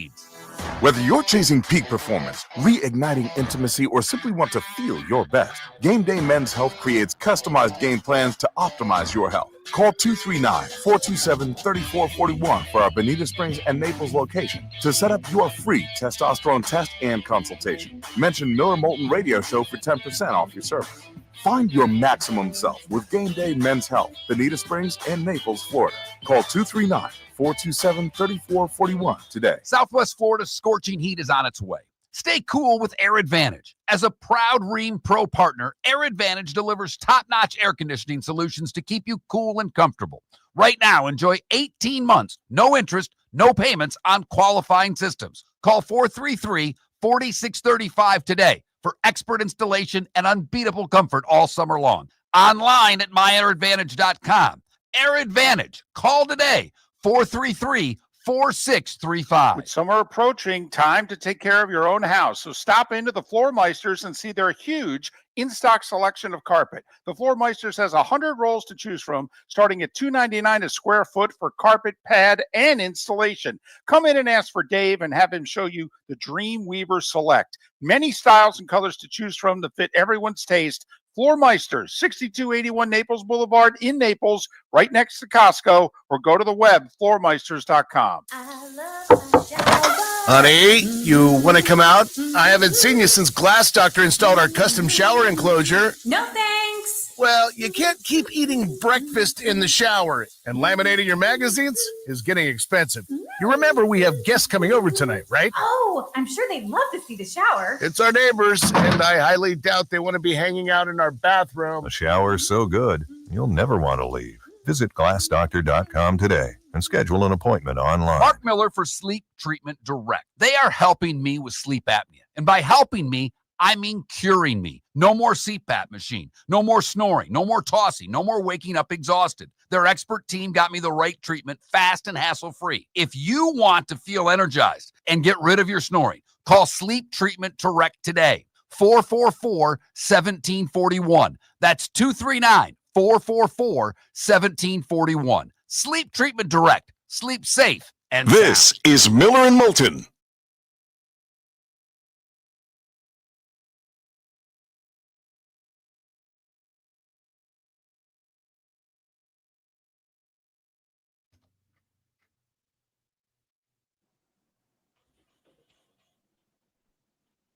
Hello, Seth. Good morning. How are you? I'm good. So, funny thing about this shirt. Yeah, I didn't even see it. Go back again. Number 4. So, I'm in the elevator yesterday in my building, and this like know-it-all guy just goes, "Wow, that's a really good Lou Gehrig shirt." And his daughter just looks at him and goes, "Dad, it's the Fantastic Four."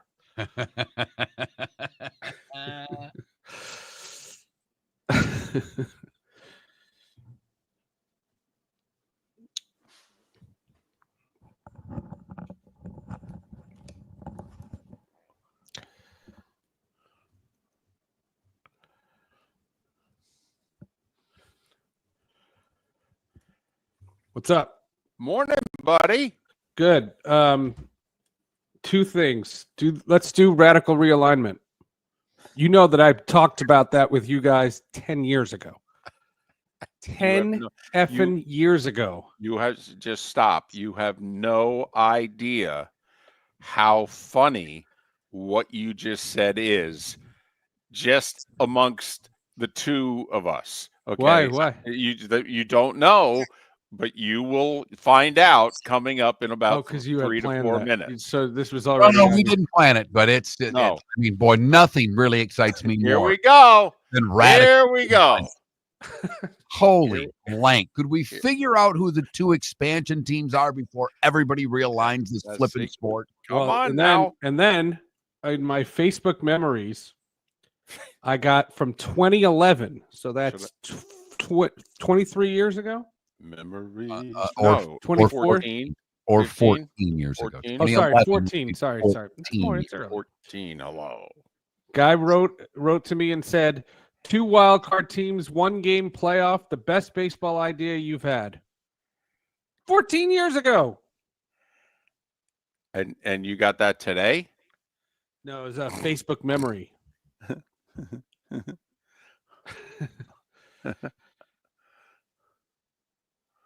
Seth, if they cost the same amount of money, which would you rather own, a hockey team or a Major League Baseball team? Hockey team.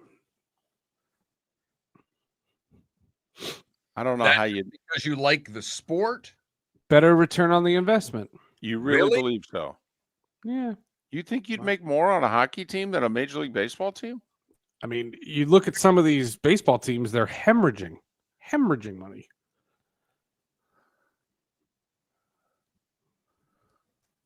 Huh. That's interesting. It's not because I like, No. It's just interesting. You asked. One sport's, 3 times the sport in terms of revenue that the other sport is, and has twice as many home dates and a bigger arena to play in, and obviously costs more to field the team. But yeah, you'd have to get the stadium. Well, in theory, the stadium comes. But now you're twisting the rules. Seth, I hate to bring this up to you right now, but since you're going to go realignment, looking at postseason projections, and right now Syracuse not picked to go to a bowl game. I saw. The other thing, if you want to do streaming, I learned a lot about streaming.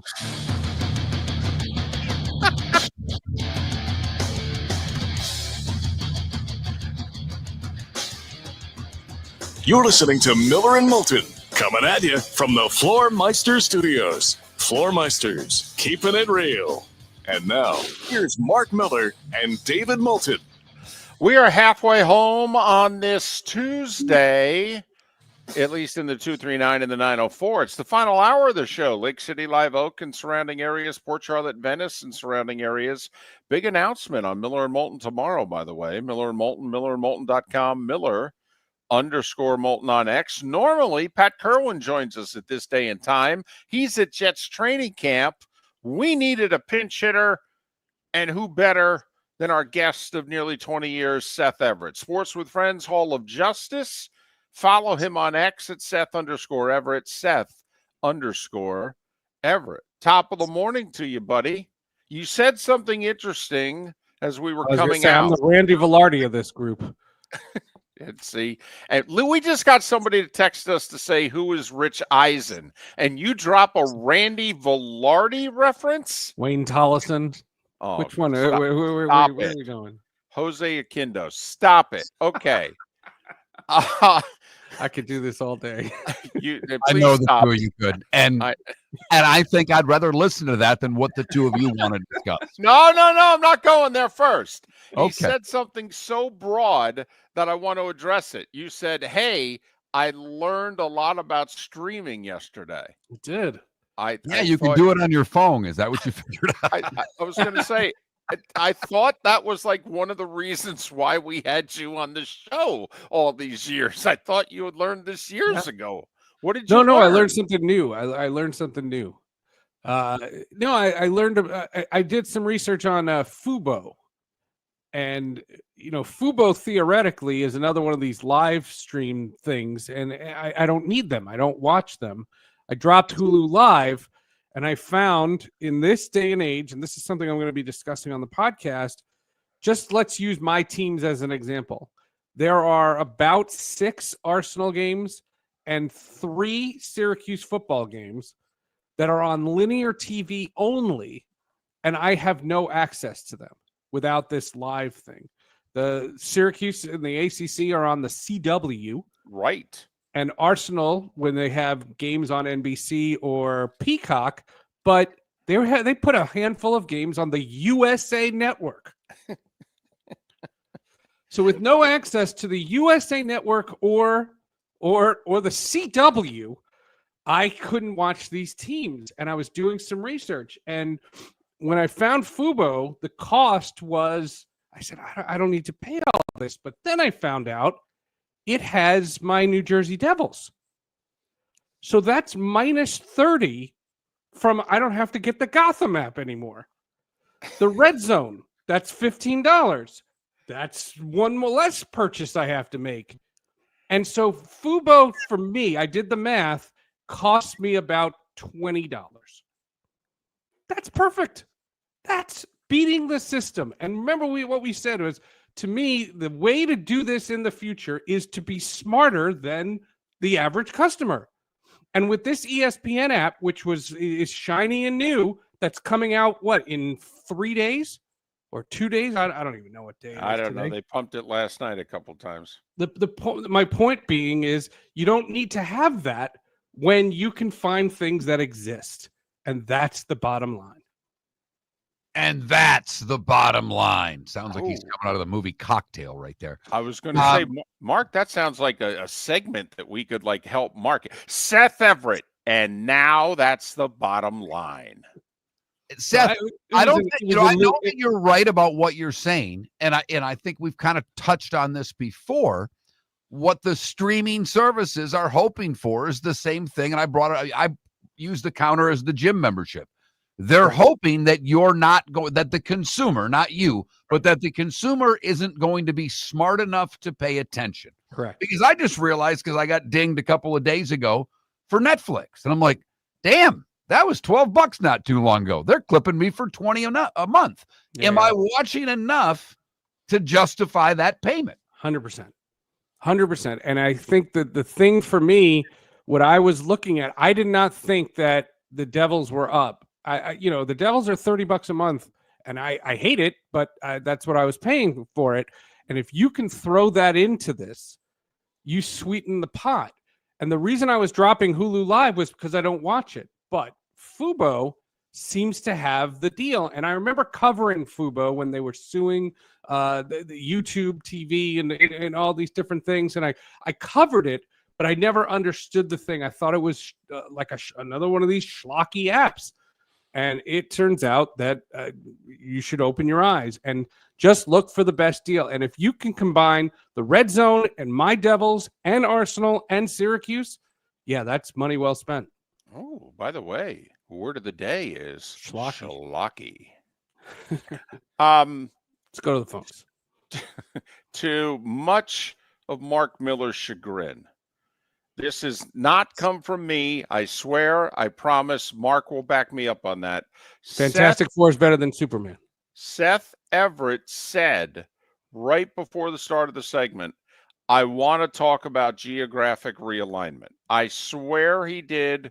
Mark, back me up on that. I love it. Radical realignment was the I've wanted it for a decade. Yes, you have. And David has spent at least 2 4-hour car rides realigning baseball. And that's fun. It's fun. It's cute. But can you guys tell me who the team not named Nashville is that's joining the league? Because if no, I know who the other expansion team is, then your realignment talk makes sense. No, because this sport is screwed. But the point is that once, I come from studying baseball before working and covering baseball. When I started covering baseball, there was something called a National League strike zone. And the umpires were different and the leagues were different. And interleague was this foreign concept that I couldn't stand.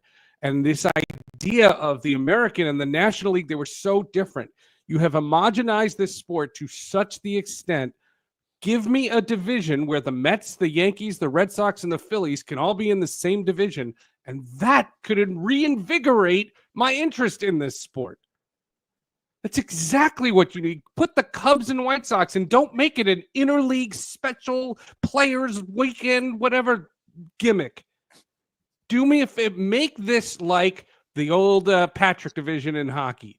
Give me the Rangers, the Devils, the Islanders, and the Flyers play each other a bunch, and they can't stand each other. That's what that sport needs. An actual rival, not a contrived rival. Radical real. I don't care if you expand to 1, 2, 5. You can have as many teams as you want. I don't think you're getting them because I don't think people want to pay these exorbitant expansion fees. I think you're nuts, Seth. They're already lining up in Nashville with the money. Orlando, for crying out loud, thinks that they have $2 billion and Orlando's not getting a franchise.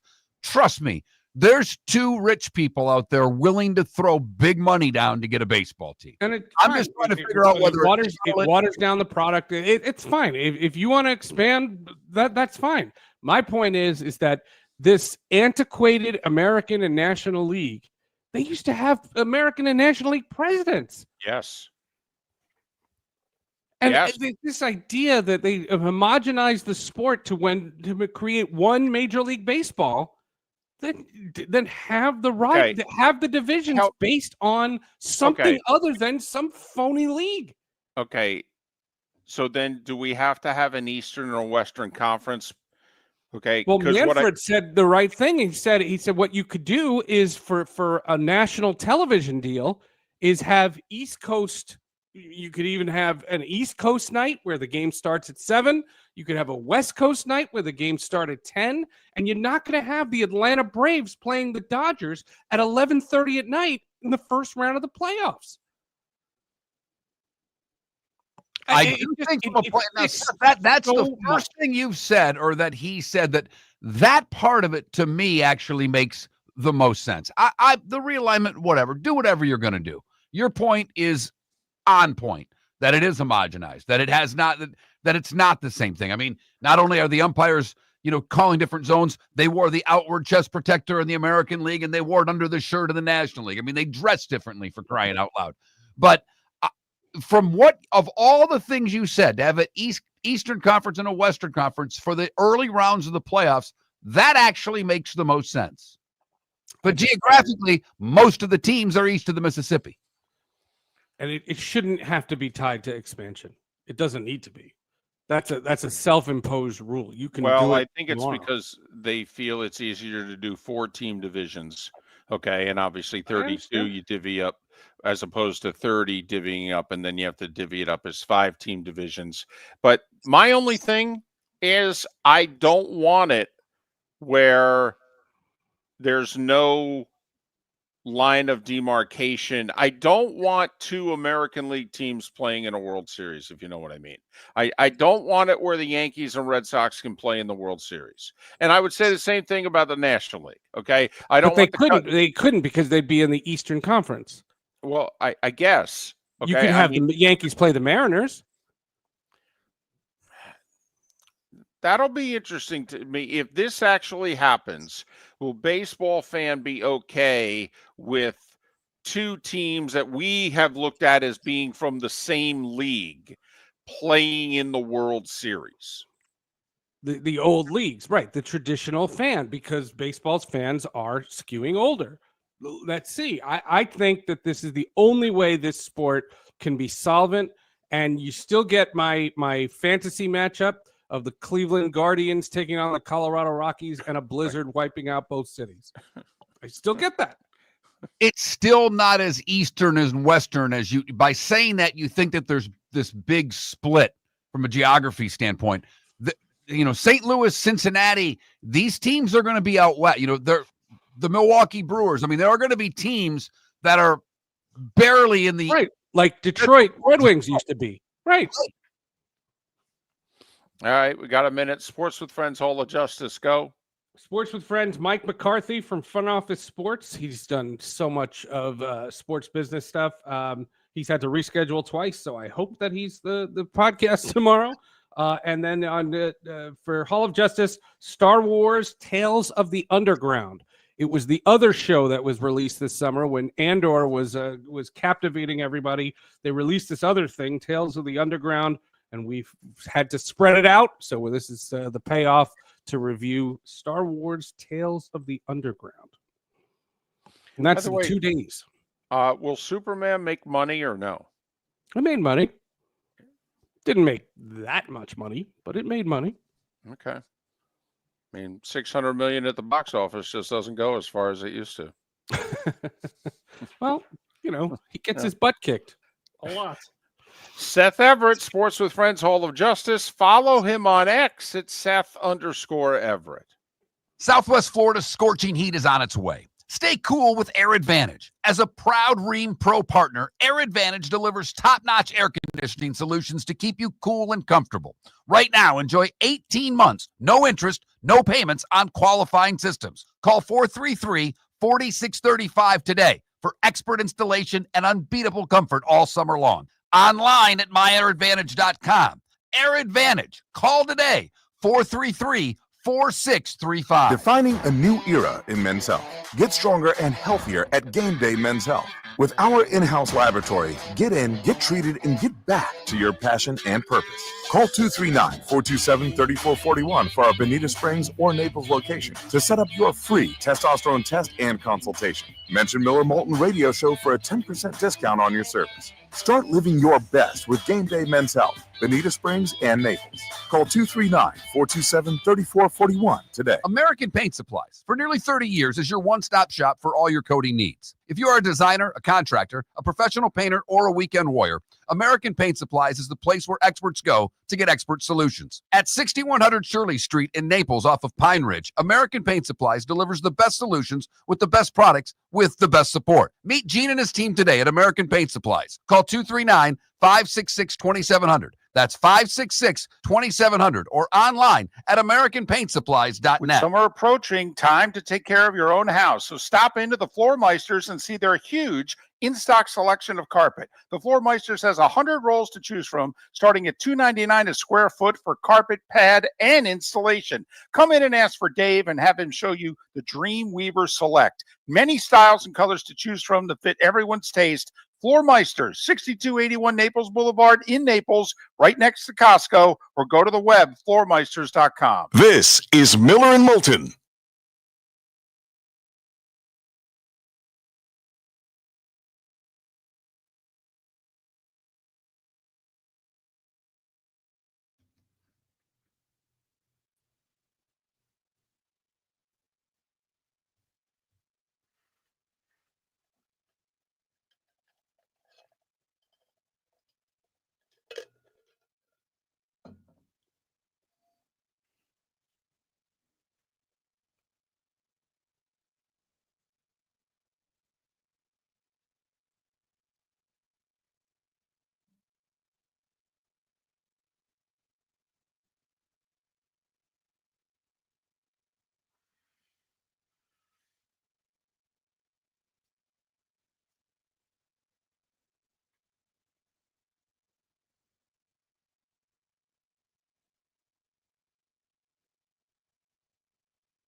Welcome back to Miller and Moulton. Text the guys what's in your mind at 21,000.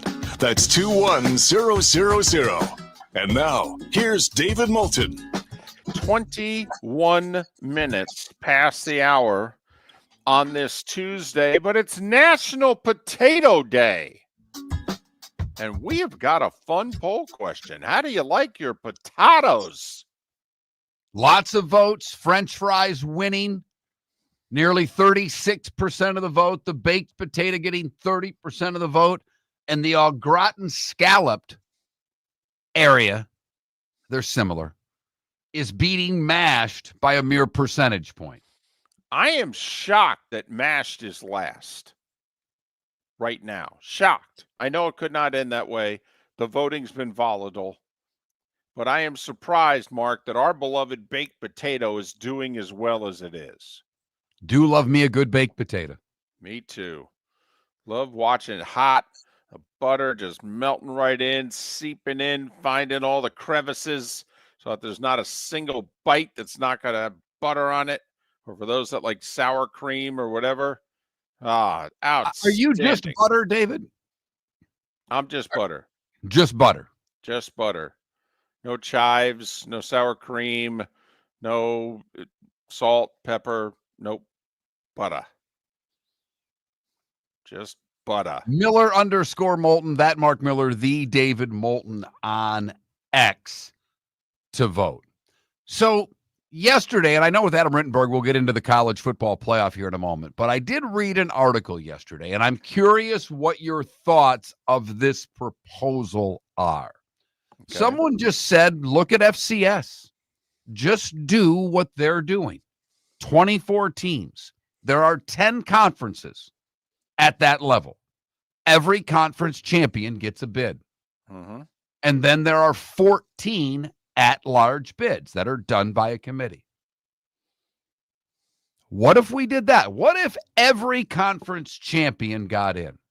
Do you think there would be an appetite for the MAC champion, which I think most years would be ranked 24th, to play the 9th ranked team in a round one matchup, or for the 10th ranked team to be playing a Conference USA Sunbelt team? You know what I'm getting at. I mean, you know that if this were put into place, that you'd have a ton of blowouts in the first round. This is 1 versus 16 in March Madness. It is. But you would still get a ton of SEC and Big Ten teams in this tournament. There would be 14 at-large bids. You know, out of that I would guess the average year, the Big Ten and SEC would gobble up 10 of those 14 at-large bids. Ooh. Yeah, I think it'd be very close to it. My guess is 9 on a bad year, because then you got Notre Dame and 2 from each other, from the ACC and the Big 12. Right. Yeah, I think 9's the top end, but still, that's a lot.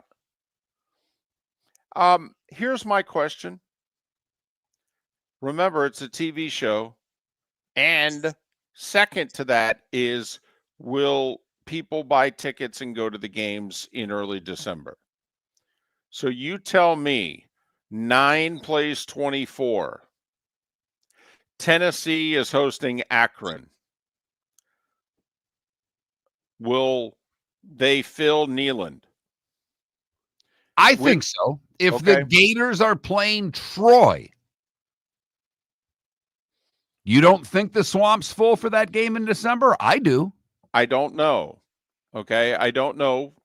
I really don't. Because first off, and this might be too behind the curtain and what have you. You and I proposed a long time ago when we wanted home playoff games that, much like NFL fan complains that the preseason game is included in the season ticket package. Mark, you know, Steelers season ticket holder. All right. To me, and I'm being very serious about this, I think the Power 4 schools would have to start selling a playoff game as part of their season ticket package. It's early December. The matchup would happen with very little notice. People are busy. It's the holidays, right? And then they got to shell out disposable income at a time of the year when they're being asked to shell out a lot of disposable income. I would be worried about attendance. I really would. I mean, you're not used to 10,000 empty seats at a Tennessee football game. It would not be a good look. I would insist that all the Power 4 teams include the cost of a playoff ticket in their season ticket package. And if your team doesn't make the playoffs, it either gets refunded if you don't renew your tickets, or it's part of next year's season ticket. That's essentially your deposit. Okay, because I am worried about attendance. And then secondly, you tell me, are you going to watch the 9-24, 10-23, 11-22 matchups? I don't. That was the question. That's exactly what I asked to start this. What is the appetite for that game? Right. And I don't know how much of one there is, but we watch Kansas play Long Island University in the first round of the tournament. And the Kansas faithful all descend upon whatever city that their beloved Jayhawks are playing that region in. I'm giving you a home game. Let me just ask you this, David. If it were 24 teams and it were just the best 24, a group of 5 gets 1 or 2, whatever you want to do there. And it's 9 versus 24 that way. So instead of Tennessee against Akron, you're getting Tennessee against, I don't know, Minnesota. Is that going to make the appetite increase for that ticket? I think it would do better attendance. I don't know how much better rating it would do because, Mark, let's be brutally honest. Do you know what if we adopted the FCS format, you know what we need very early? App State to beat Michigan. Bingo. Yeah.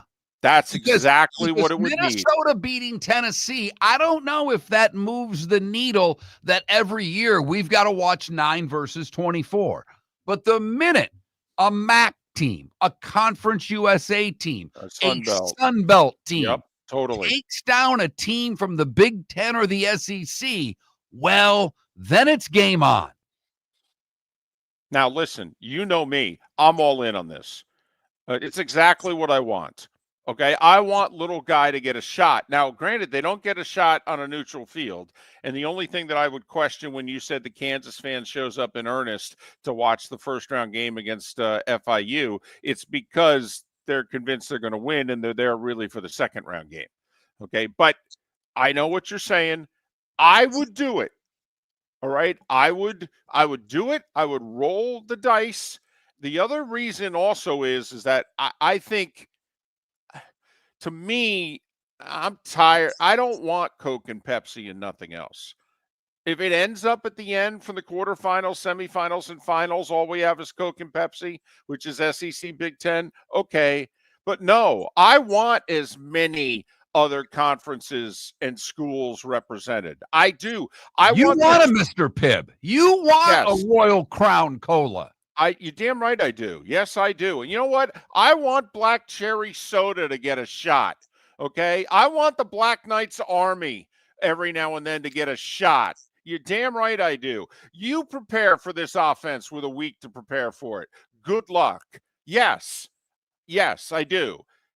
Because I feel the sport is getting too top heavy, and this sport was national and I thought perfect about a dozen years ago. And I feel they're totally screwing it up. So I would be totally in favor of it, but that's the format we'd have to go. I'm not in favor of Tony Petitti's 7-7-5-5-2-2 24-team formula or 28-team formula. I don't like this giving X number of bids to a league before the season has started. I don't like it at all. There are going to be years when it's going to be a really bad look for one of the top 2 conferences. Adam Rittenberg covers college football for ESPN. He will join us on the other side to talk about the playoff, the upcoming season, and everything else that has to do with college football on Miller and Moulton. For over 50 years, the Nolan family has been dedicated to protecting local families. Nolan Family Insurance is a second-generation independent agency that specializes in home, flood, auto, and boat insurance. They take the time needed to explain your coverage options and answer your questions so you can make an informed decision that's right for you. If you're looking for an agency that treats you like family, call 941-639-1122 or go to nolanagency.com. That's 941-639-1122 or nolanagency.com. Mark Miller for Sleep Treatment Direct. They are helping me with sleep apnea. And by helping me, I mean curing me. No more CPAP machine, no more snoring, no more tossing, no more waking up exhausted. Their expert team got me the right treatment fast and hassle-free. If you want to feel energized and get rid of your snoring, call Sleep Treatment Direct today. 444-1741. That's 239-444-1741. Sleep Treatment Direct. Sleep safe and sound. American Paint Supplies, for nearly 30 years, is your one-stop shop for all your coating needs. If you are a designer, a contractor, a professional painter, or a weekend warrior, American Paint Supplies is the place where experts go to get expert solutions. At 6100 Shirley Street in Naples off of Pine Ridge, American Paint Supplies delivers the best solutions with the best products with the best support. Meet Gene and his team today at American Paint Supplies. Call 239-566-2700. That's 566-2700 or online at AmericanPaintSupplies.net. If you're a business who targets men, please know there is no better and more economical way to reach your target audience than us at Miller and Moulton. So let us help you make money. You can reach out to Mark at that Mark Miller or me at the David Moulton on X or text us at 21,000. We have a proven product, a good reputation, and lots of quality segments that we can attach your company's name to. Miller and Moulton, we're like that old pizza box. You've had the rest. Now try the best. Miller and Moulton, millerandmoulton.com. This is Miller and Moulton.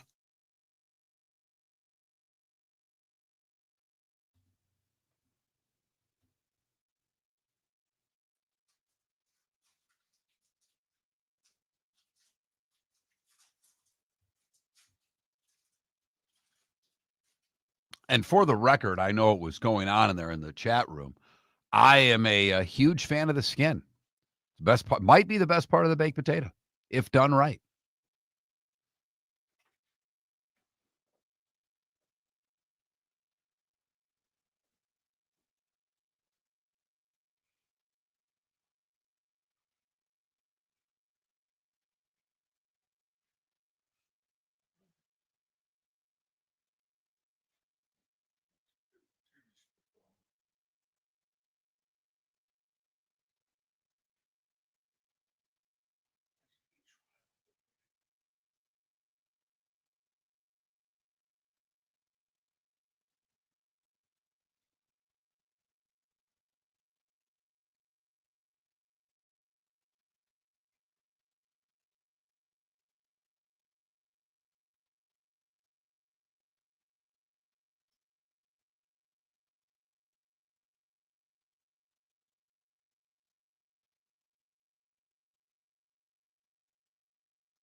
Yes, has to be so. It has to be.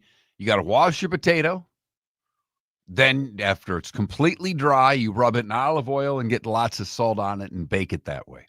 Put a rack underneath it to catch the drippings. Don't wrap it in foil. Then you have a nice, crispy potato skin, and it's wonderful.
Totally rubs on the skin. Absolutely.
Adam is on.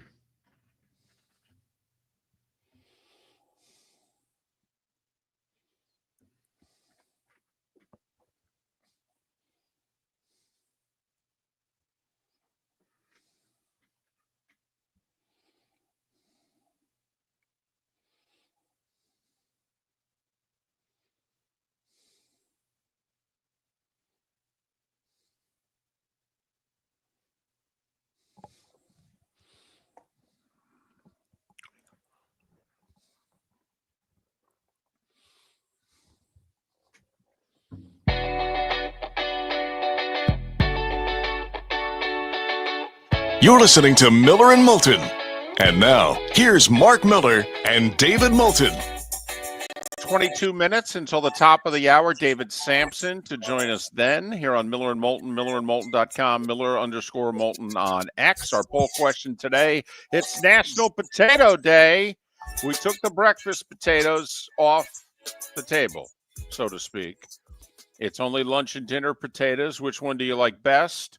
Mashed, baked, French fries, or the creamy au gratin style? We combined them.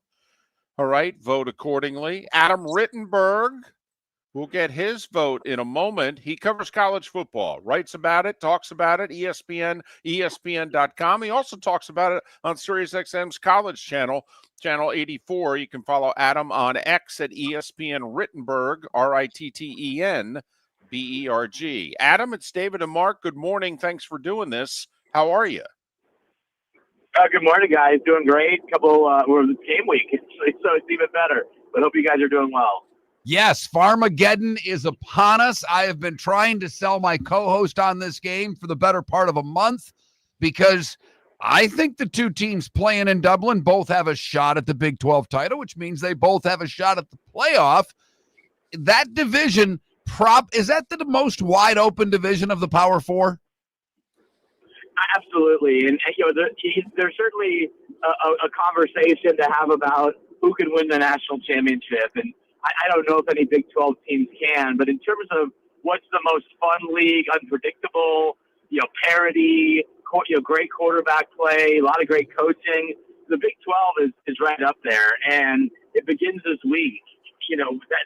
That's a game that has been a little misleading in terms of results. In recent years, but it's early and it's a rivalry game, and I think both of these teams, as are many, will be in the Big 12 title mix. Iowa State was in the championship game last year. Kansas State, won the Big 12 championship back in 2022. So this is a fun one for people to tune into before we get a full slate of college football next week. Adam, let's stay with the Big 12 at least for one more question. Last year, the top end of the Big 12 was in the 15 through 22 part of the polls, and therefore they only got one team in the playoff. This year, none of them in the preseason top 10, but between 11 and 20, there's a bunch. I'm curious, when do you think one or two or more Big 10 teams are going to become perennial top 10 teams that we expect to be in the playoff, whether they win the league or not? How long do you think it is till Arizona State, BYU, whoever you think it is going to take their level of play and be perennial top 10? Well, it's interesting. In talking with Big 12 Commissioner Brett Yormark at their media days in early July, he was really direct in saying, hey, we need a top tier to separate themselves. And while it's fun to talk about having 8 or 9 or 10 league title contenders, that's not a great formula to populate the playoffs. And he's absolutely right. And so who is it going to be? I think Arizona State is the team and the program we've talked about for decades that has to be great. And for whatever reason, it hasn't happened. And last year, they come out of nowhere to win the Big 12. They return a lot of really good players, including the quarterback, Sam Levitt, the great wide receiver, and Jordan Tyson. Some really good players on the defensive side as well. It just feels like Arizona State is turning a corner with a homegrown coach and Kenny Dillingham that they really haven't had before. So that, to me, is the program that has that potential. I mean, another one that's really interesting because of what's happened in the offseason is Texas Tech, because they're investing like they never have before with Cody Campbell, their super booster. Can they elevate and outperform all the historic markers around their program and be a team that's competing for a Big 12 championship? It's going to take a little while. And so, maybe it's Oklahoma State, not this year, but in the future. Maybe it's TCU, which made the national championship. Utah has been that team. They won a couple of Pac-12 championships. But again, we have this conversation about the Big 12, and it just gets longer and longer and longer. That's not good after a while. We need to be focused on 2 or 3 or 4 teams. The mystery right now is who they are. I feel pretty good about Arizona State being one of those teams in the future. You mentioned BYU. Historically, they can be one of those teams. Now, can they do it year after year? That's going to be a major question. They obviously had a quarterback disruption in the offseason. No doubt there. And, you reported, it was reported yesterday, you posted it on X as well, that Notre Dame still hasn't named their starting quarterback. If I'm a Notre Dame fan, should I be worried at where CJ Carr is right now, or is this more procedural than anything else? Well, here's the thing, and this has been the surprise, is that Kenny Minchie has made a real push in the offseason. I'll admit, coming out of last season, I didn't think he had a real future as a contending player to start at Notre Dame. I'd seen him in spring games. He'd been down the depth chart behind Steve Angeli, who, again, left the program at the end of the spring, was just named the starting quarterback at Syracuse. And so it was all seemingly set up for CJ Carr. But Kenny Minchie has really made a push this offseason and may end up winning this job. Maybe in part because he's got a little bit more experience, and Notre Dame is going to try to win games. I mean, this part is no doubt. Notre Dame is going to try to win games with arguably the best defense in the country and arguably the best running back room in the country. They're not going to be a team that throws it around, 35, 40 times a game. And if Minchie can manage the game, make some plays at his feet, and they have those really 2 big ones right off the bat in Miami and Texas A&M, he might end up being that guy, surprisingly, ahead of CJ Carr, even though CJ obviously has great ability. So it's going to be a really interesting situation at Notre Dame. Is it Minchie? Is it Carr? Do both end up playing? But my sense in talking to people there is that they're going to really push the defense, running the ball, shortening the game, manage the game. Marcus Freeman did a great job of that last year. So that's going to be their formula for success this year at Notre Dame. Yeah, that Miami opener could be first one to 20 wins. He's Adam Rittenberg. He covers college football, ESPN, ESPN.com. He also talks college football on SiriusXM's College Channel 84. Follow Adam on X at ESPN Rittenberg, ESPN Rittenberg. Is there a method to Tony Petitti's madness, or is he genuinely spitballing and trial ballooning? I think the answer is both. I mean, one thing in talking to some athletic directors in the Big Ten is that they believe that the SEC is not spitballing. They're not trying. They're not coming up with anything new. And so this was a new idea. Now, is it going to go over well enough to ultimately be the solution? Probably not, although you never know. I would say one thing about Tony, which has impressed me, is that he has done a really good job of building support within the Big Ten. which certainly wasn't the case as much under Kevin Warren. But you talk to people in the Big Ten, they're very happy with his approach and his ideas, even though they may sound far-fetched to the outside world. He's also a guy that comes at it from a different perspective. Pro sports, television executive, he cares about valuation. He cares about number of games that are on television. And college football fans may not connect with that approach as much, but if you're running an athletic department in 2025 with revenue sharing and NIL and player movement and all the other challenges, and your commissioner is saying, well, if we do this, look at how much more money we'll make, that's kind of appealing. I get that part of it. Do I think college football should have a 24-28-team playoff? No, I think college football is fine with a 12-team playoff, and it very well may remain that way for the 2026 season. But Tony Petitti made it very clear at Big Ten Media Days that he does not like the 5-11 format that the other leagues seem to favor, and he wants to revisit the original plan or come up with a new plan. And that's what they're doing right now, and we'll see if it generates any support outside of the Big Ten footprint. And Adam is right on with that. We said all along, it's all a TV show, and that's why he's trying to get those play-in games, because it's more of a TV product. Who's the second best team in the ACC? We all think Clemson's got a legit chance this year. Great at the line of scrimmage, a quarterback that may win the Heisman. They should contend for a national title. Who are they most likely to play in the ACC championship game? Well, talent-wise, it's Miami, although that's not a new story. You guys understand that better than anyone. They collect talent at Miami. They rarely, at least recently, play to that ability as a team. And that's the concern, again, going into the season for Mario Cristobal and the Canes, because they've got an experienced quarterback in Carson Beck, a guy that a lot of us thought would have been in the NFL already. They have an offense that was dynamite last year. They have a lot of talent on the defensive side. I really like Corey Heatherman as a defensive coordinator coming in from Minnesota, but history is working against them, that they find ways to not achieve to their talent level and compete in the ACC. So it should be Miami, but it also a team like Louisville, which it certainly has done well under Jeff Brom. They've won big games. Miller Moss is another transfer coming in with experience. I know that they're excited about his potential. And then you can't count out SMU. I mean, SMU was positioned to win this conference, made the playoff last year, and we all kind of forget about them because of how poorly the quarterback played in that playoff first-round game against Penn State. But that's still a good team, a balanced team, a team that showed it's not intimidated in the ACC, and one that could make a run. But it should be Miami, but I would look at Louisville, SMU, maybe some of the others. Pitt's an interesting team to me in the ACC that could rise up a little bit this year.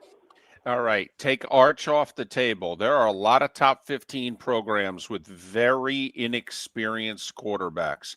Which of the inexperienced quarterbacks do you believe in the most if you take Arch off the table?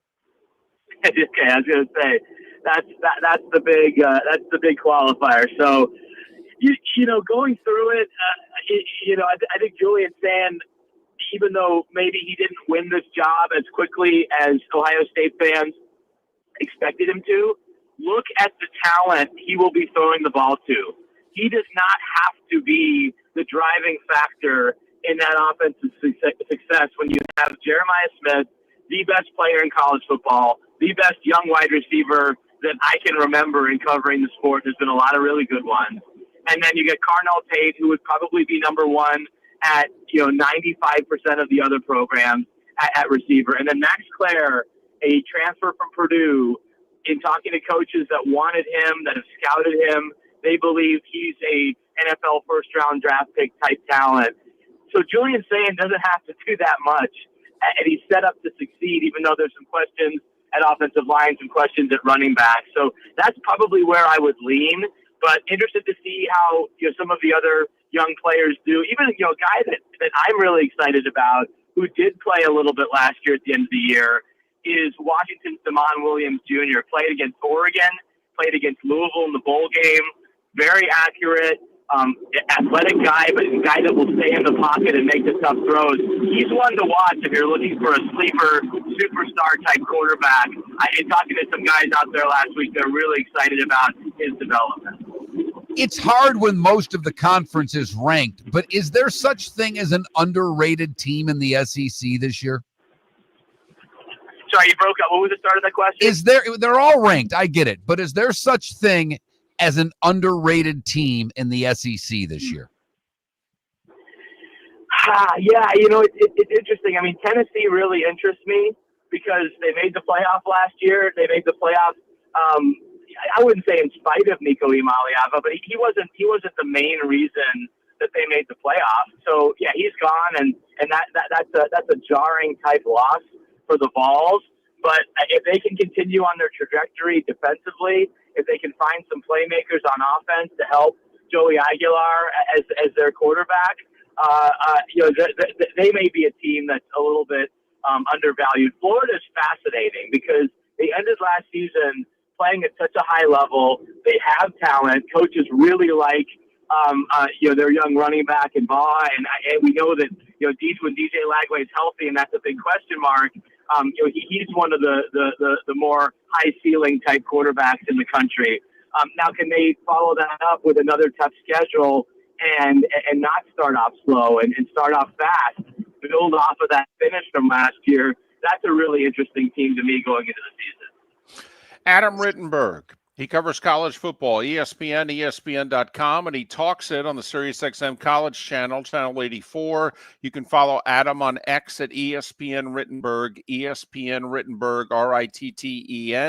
Rittenberg. Adam, thanks for making time for us in your busy schedule. Safe travels. Hope we can do this again. You bet. Thanks for having me, guys. Have a great day. Adam Rittenberg joining us on the American Paint Supplies hotline, as all our guests do on Miller and Moulton. American Paint Supplies, your one-stop shop for all your coating needs. It's tough to say underrated, but for a team that's in the top 5, nobody's talking about Georgia. Nobody. I mean, it's Texas in the SEC. It's, Penn State and Ohio State and Clemson. I think people are sleeping on the Dogs. Miller and Moulton, the bonus hour.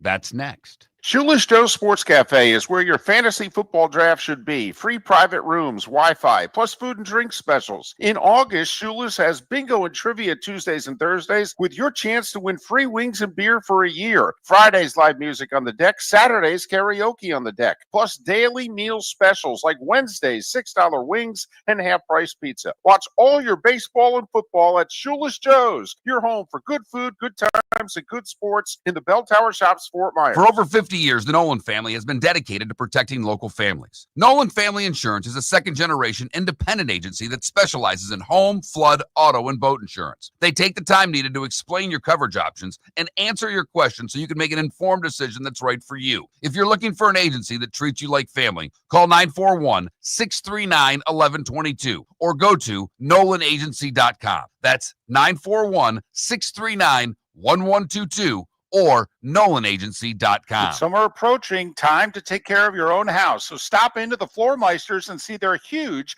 in-stock selection of carpet. The Floormeisters has 100 rolls to choose from, starting at $2.99 a square foot for carpet, pad, and installation. Come in and ask for Dave and have him show you the Dreamweaver Select. Many styles and colors to choose from that fit everyone's taste.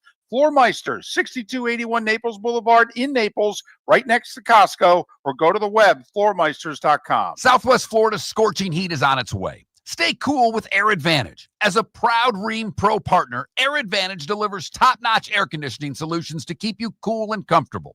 Right now, enjoy 18 months, no interest, no payments on qualifying systems. Call 433-4635 today for expert installation and unbeatable comfort all summer long. Online at myairadvantage.com. Air Advantage. Call today, 433-4635. Think we only fix windows? Think again. Your local Glass Doctor Home and Business does so much more to upgrade your home. We custom build stunning shower and bath enclosures, install sleek glass doors and windows, and can bring fresh life to foggy or cracked panes. Need a glass tabletop or a statement mirror? Yep, we do that too. If it's glass and it's in your home, we're the team to call. Call the Glass Doctor, we fix your pains. Oh, yeah. American Paint Supplies, for nearly 30 years, is your one-stop shop for all your coating needs. If you are a designer, a contractor, a professional painter, or a weekend warrior, American Paint Supplies is the place where experts go to get expert solutions. At 6100 Shirley Street in Naples off of Pine Ridge, American Paint Supplies delivers the best solutions with the best products with the best support. Meet Gene and his team today at American Paint Supplies. Call 239-566-2700. That's 566-2700 or online at AmericanPaintSupplies.net. This is Miller and Moulton.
Good morning, David. Good morning. How are you? I'm great. How are you? I'm doing well, thank you. Now, you said a couple weeks ago or last week that you are not a beer drinker, being from Milwaukee. That's odd. Are you a non-drinker, period? I have a drink once in a while, but For someone who sleeps as little as you, I would think that there's not a lot of drinking in your life. No, there is not. I never had my first drink ever was I never drank in high school, college, or law school. First drink I ever had was in baseball. Wow. I was 31 years old. Wow. And then I caught up a little bit, but then no, I bet you I have maybe 2 drinks a month. All right. I just kind of figured that, not because of the beer thing, but when you as active as you are and as little as you sleep was the giveaway to me. Interesting. I would think that if you can't get hungover if you never go to sleep. Right. But at some point you will crap out if you're drinking. There's just, it's inevitable. True. Something about red wine that will just make you go down for the count, no matter whether you want to or not.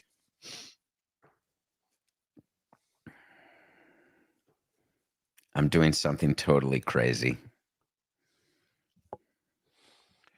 You're hosting a 2-hour podcast at 7 a.m. And I'm looking for more. There's something cooking. Uh-oh. Uh-oh. Well, if they move it afternoons, we're ready to take over your morning slot on DraftKings. We'd like to make a living one day. It's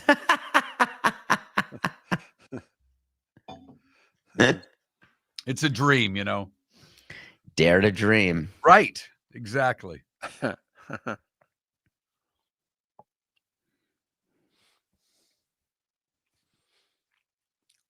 I sense your Walter Alston in the Dodgers back in the day. You always seem as if you have flexibility, like you sign nothing but 1-year contracts. You always seem to have, I am doing this, could be doing this. I'll get back to you. It's actually not podcast related. Oh, well. There it is. You heard it here first. He's running the Nashville mate.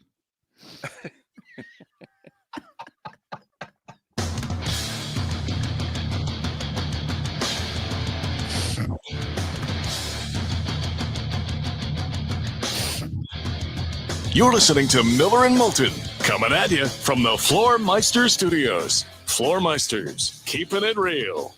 And now, here's Mark Miller and David Moulton.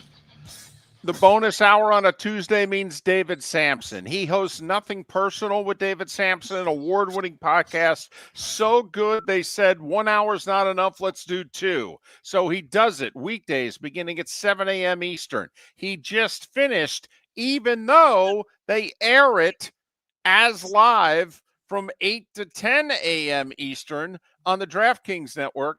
So hour 2 is airing now while he's live on Miller and Moulton. Follow him on X at David the letter P Sampson, David P Sampson. How are you? I am fantastic. So what happens is I finish recording on Tuesdays at about 8:44. Then, for whatever reason, my body says, all right, you can breathe. But Tuesdays, I cannot breathe because I have to hurry up and get ready to be with you, where I try to be with you starting at 8:56 so we can kibitz until 9 o'clock. So I am full of energy, ready to roll. There's so much going on in the world of sports and business and politics that there's no shortage of topics. No, there is not. And Rob Manfred helping create those topics when he talked about realignment and expansion. Vegas has started. I mean, they've broke ground. I know you know, I'm sure you still have reservations there. They still have to get a stadium in Tampa. I get it. But realignment's coming. My co-host, David, spent yesterday going nuts about realignment. To me, I'm not as concerned until I know who that second expansion team is. But we do wonder from your standpoint, when was the first time you were in a meeting, a real baseball meeting, not a made-up radio show, where realignment was discussed? 10 years ago, guys. This is old. We talked geographic realignment in a strategic planning meeting where we had 8 divisions of 4 teams each. And I can't understand, David, what your vitriol is. Is it that you're upset that the Yankees and Mets will be in the same division? No, or the Dodgers and Angels? No. I don't think he said vitriol. No. I'm enthusiastic about this topic. I'm curious as to certain things that they're going to do. Is it going to be Eastern Western Conference? Okay, I'm fascinated by it. I'm curious, by the way, 10 years ago, where were your expansion cities? So what we did is it's the usual players. You talk about Nashville, you talk about Memphis, you talk about Vancouver, you talk about Montreal, you talk about Salt Lake City, you talk about Vegas. Remember, 10 years ago, the A's were not going to be in Vegas. And so it really was based on time zones. So the way we did it is that we had one in the West time zone and one in the East time zone. And the West time zone could include Mountain, maybe Central, but ideally it's West and East. And the reason why you do 8x4 is it just makes everything easier and it makes it actually more exciting, and you're able to expand the playoffs. And what it does is it gets rid of the American League and the National League. And that created a lot of discussion within the meeting because obviously the American League and National League's been around forever. And so the question is, would you actually do a realignment that would include the elimination of the leagues? And the answer is I raised my hand and said, yeah, well, it's fine. We did it with the umpires and no one cared.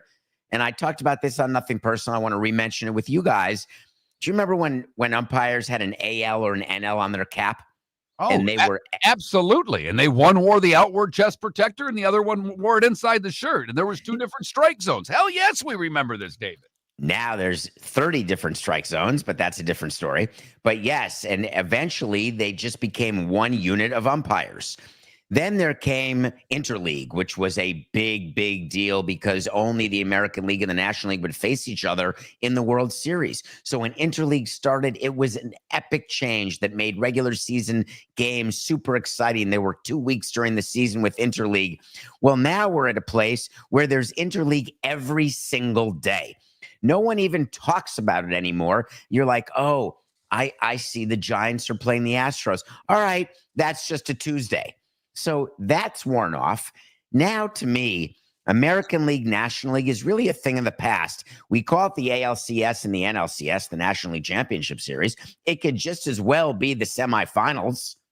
And that would serve the same purpose. You're down to your final 4 teams, and then the top 2 play, and that's the World Series. It eliminates first round buys. That created a very interesting conversation because first round buys are problematic because teams work for it all year long, and then they get a little stale. They don't like getting out of their routine, and then all of a sudden they're getting upset. And I don't mean angry, I mean eliminated, and owners don't like that. They want the odds to get further in deep into the playoffs in their favor because that's where the money is. You don't make money. You get a little stuff for winning your division. You get a little something for second in your division too. But the real money comes when you get into the semifinals and the finals, the LCS and the World Series. Then you can really make bank. So what do you do to reward teams? How do you figure it out? Well, MLB's tinkered with that. How about if we do a wild card round and instead of one game, which made owners crazy, but I loved it, the broadcasters loved it. Who doesn't love one and done like March Madness? Well, it turns out owners don't want to be eliminated within 12 hours. All right, we'll make it a 3-game series. You have to win 2 out of 3, but we'll play every game at the team with the best record. So they'll get an advantage. Well, it turns out that in baseball, home field advantage is not exactly all it's cracked up to be. So owners are like, well, that doesn't seem good enough. I can win a division, because that's the rule now. The division winner with the worst record of the 3 division winners in each league has to play a 3-game series hosting the 3rd wild card team. Well, think about the American League right now, where the Red Sox, the Yankees, and Mariners are all tied for the top wild card. That means any of those teams could end up as the 3rd wild card, which means they, Yankees, Red Sox, Mariners, would go on the road and play the division winner with the worst record.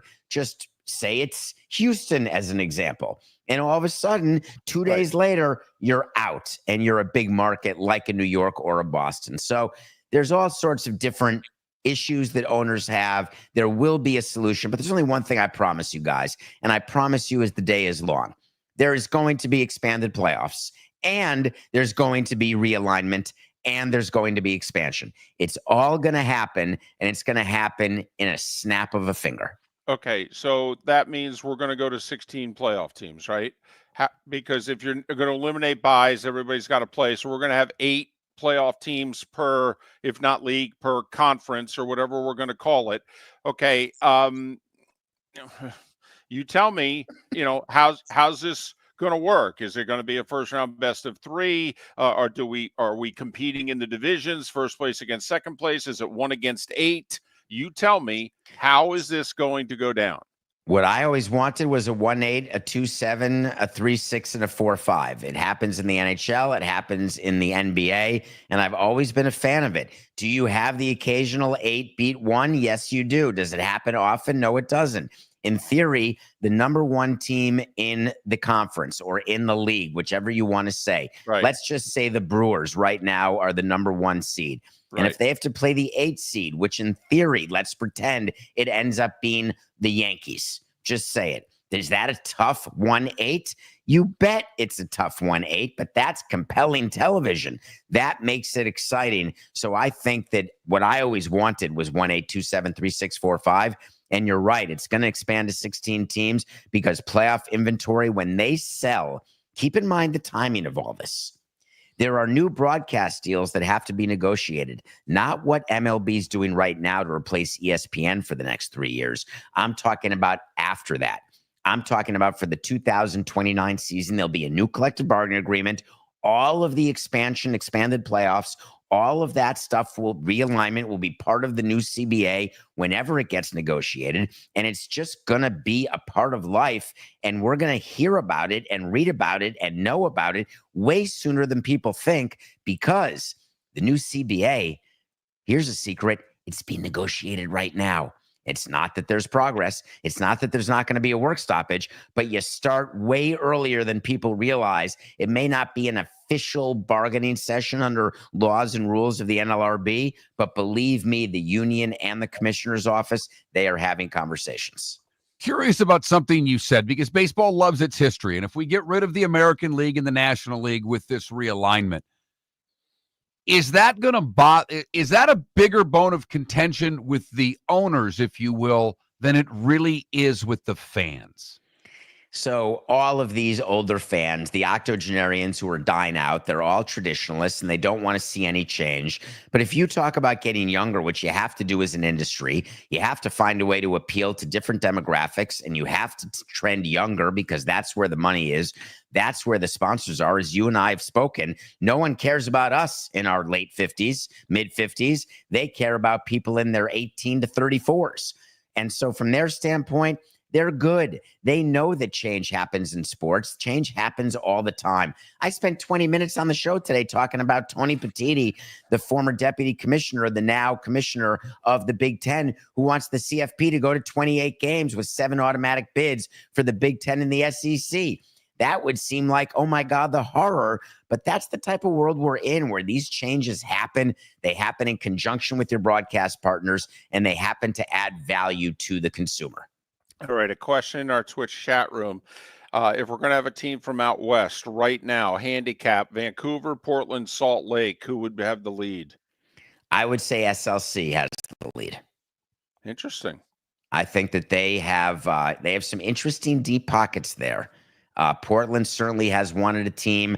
I don't think there'll be another team in Canada. I think Toronto likes being the only team in Canada, and they don't want to do anything to hurt Toronto because they're important to baseball. So I think that if I'm betting, I would say Salt Lake City would have the advantage right now, but it's early. 30 seconds. Shouldn't Charlotte, North Carolina be pissed off? Nashville's going to get a team. They're the same distance from Atlanta, and for the life of me, I can't figure out how Charlotte got squeezed out. Here's what I would do if you're Charlotte. Come to MLB with a local owner who's willing to pay a $2 to $3 billion expansion fee. Come with a fully funded stadium that has a retractable roof, and then a powerful group of limited partners, all of whom will promise that they will be revenue-sharing payors and not payees, and then you can get yourself a team. How come hockey teams are now worth as much as Major League Baseball teams? Okay, serious. The average is not. That's not right. Well, but that's kind of what's being discussed in certain cities when both are for sale. Or, I mean, I'm just curious. Listen, there's an explosion in NFL and NBA rights fees. There's now apparently going to be one in the NHL. All right, 10 seconds. Baseball? Listen, you bring that up with 10 seconds to go? I'm That's sorry. a 6-minute topic, for crying out loud. Is this your first time doing an interview? Like, Yes, you it open is. up a can of worms where I have to talk about franchise valuations in different sports in 1 second? American Paint Supplies, for nearly 30 years, is your one-stop shop for all your coating needs. If you are a designer, a contractor, a professional painter, or a weekend warrior, American Paint Supplies is the place where experts go to get expert solutions. At 6100 Shirley Street in Naples off of Pine Ridge, American Paint Supplies delivers the best solutions with the best products with the best support. Meet Gene and his team today at American Paint Supplies. Call 239-566-2700. That's 566-2700 or online at AmericanPaintSupplies.net. Got a cracked window or foggy glass? Don't wait for the next storm to make it worse. Your local Glass Doctor Home and Business is just down the road and ready to help. From leaky frames to shattered panes, we've got the tools and the know-how to get your home or business storm ready. With flexible scheduling and our done right promise, you'll be in good hands. So before or after the weather hits, call your neighbors at Glass Doctor. Glass Doctor, Glass Doctor. Call the Glass Doctor. We fix your pains. Oh, yeah. With summer approaching, time to take care of your own house. So stop into the Floormeisters and see their huge in-stock selection of carpet. The Floormeisters has 100 rolls to choose from, starting at $2.99 a square foot for carpet, pad, and installation. Come in and ask for Dave and have him show you the Dream Weaver Select. Many styles and colors to choose from to fit everyone's taste. Floormeisters, 6281 Naples Boulevard in Naples, right next to Costco, or go to the web, floormeisters.com. Whether you're chasing peak performance, reigniting intimacy, or simply want to feel your best, Game Day Men's Health creates customized game plans to optimize your health. Call 239-427-3441 for our Bonita Springs and Naples location to set up your free testosterone test and consultation. Mention Miller Moulton Radio Show for 10% off your service. Find your maximum self with Game Day Men's Health, Bonita Springs and Naples, Florida. Call 239-427-3441 today. This is Miller and Moulton.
Do I think they can? Sure, I think they can. Do I think they will? No. I don't know. They should not be good.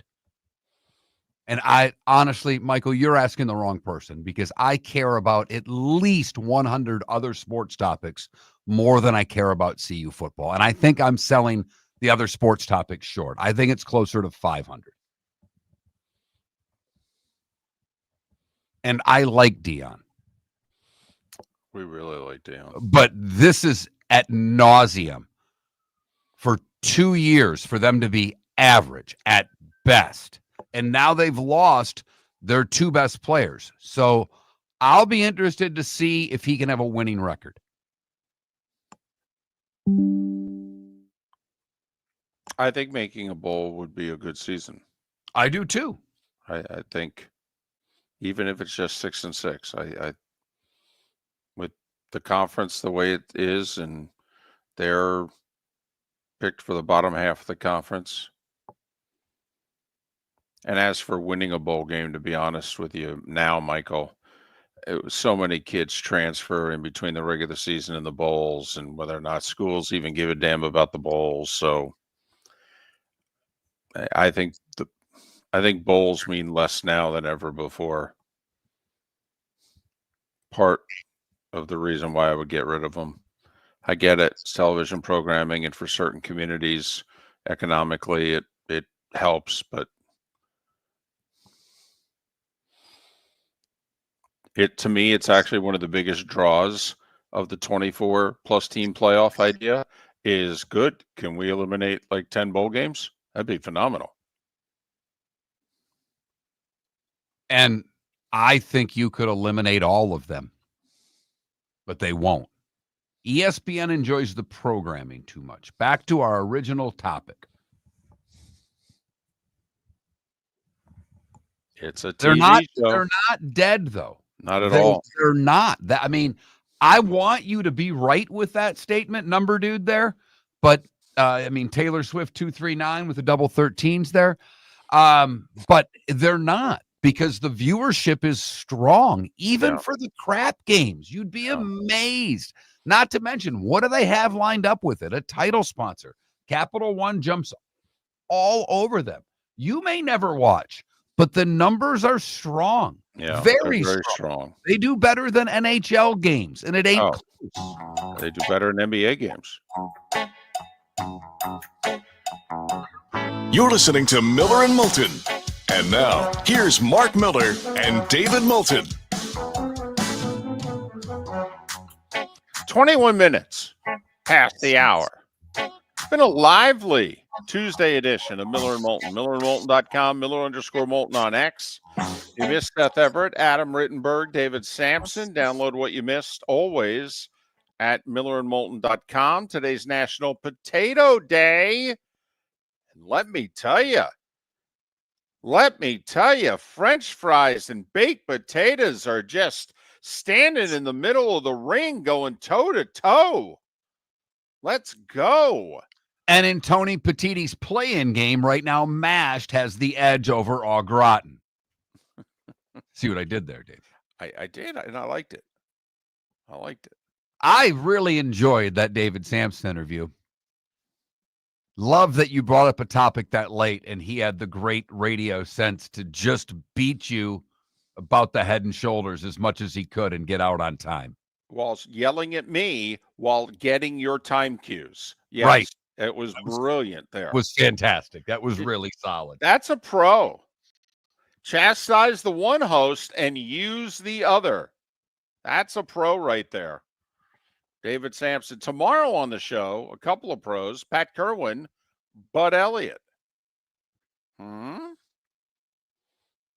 bad. getting fired up for Farmageddon, David. I know you are. I really am. I really am. And we have plans on Saturday as a family. We're getting a little staycation. We're sneaking out for just a day, nowhere far away. But I already have told my wife, that sounds great. I am all in. I'll be at the bar watching Iowa State and Kansas State. Words that you never in your lifetime thought you would be uttering. But they got you. They pulled you in, and they did it because they're playing week 0. Boom! They got you. This is too early for me. And when they sit down and they talk, I'd be all in favor of canceling the conference championship games, but I think they should be heading into Labor Day weekend. I think it's too soon. I think it's too soon for the fans. I could be dead wrong here. Okay, but once again, in a certain part of the country, they'd be all for it. In other parts of the country, it's still summer. Okay, they're like, what the hell are you doing? It's too early. Not ready to cut my summer short yet. These are prime summer weekends. No. We're not starting school yet.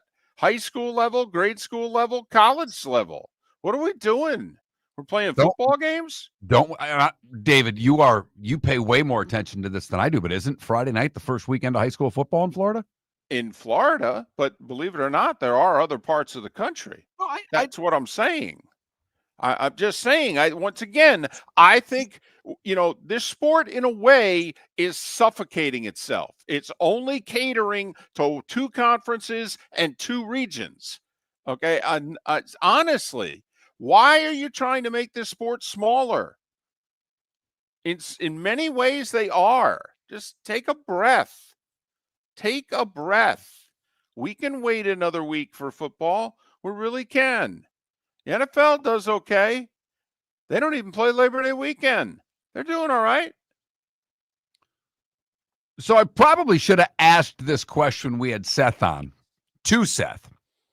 But I read an article yesterday in which someone described Greg Sankey as the Darth Vader of college football.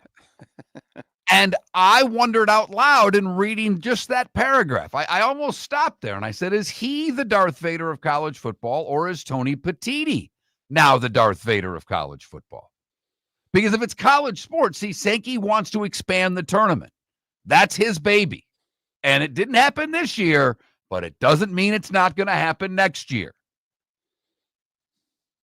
But taking the college football playoff to 28, I mean, the loftier number that Petitti threw out there, I think has people enraged. Okay, if we could, just for 10 seconds. So if somebody's Darth Vader, then we have to have a Luke Skywalker and a Han Solo, right? I'm just curious. Skywalker. Okay, so who are the other characters? That's what I want to know. Because I would advocate, I actually think Kirby Smart is quietly a Darth Vader. Okay, Kirby Smart is leading the SEC coaches, and he's been against everything Greg Sankey's wanted now for 3 years. And he's won. I mean, the reason they ain't 9, Kirby Smart. All right. Sankey wanted 4-4-2-2-1-1 like Petitti. The reason that the SEC is not in favor of that, Kirby Smart leading the charge. Don't kid yourself. Kirby is a powerful dude. I think he's the most powerful coach in the country, and I don't think it's close. No, in fact, another little bit of information I was reading yesterday, someone tried to break down, we have the tiers of quarterbacks in the NFL. Someone tried to give the tiers of coaches in college, and there are way too many to really do it. But I will say, On the tier 1 level of coaches, they only had 2 guys. 2. Kirby and Dabo. Dabo and Kirby. There you go. That's it. That's it. Who else belongs on that line? Ryan Day probably have to win another one. Yep. Okay. Marcus Freeman could be there quickly. Very much so. But he ain't there yet. Okay, you're right. You got about 5 guys poised. They had a lot more at the tier 2 level than I would have, but both of those guys you mentioned, James Franklin now on the tier 2 level because he finally won a playoff game. So I just, Kirby and Dabo, that's it. And I think they're dead right with that one. By the way, Brian Kelly, Kalen DeBoer. I mean, remember, Brian Kelly played for a natty at Notre Dame. Kalen DeBoer played for a natty at Washington. They take their current teams and put them in a title game scenario. And you start being pretty damn important in that sport.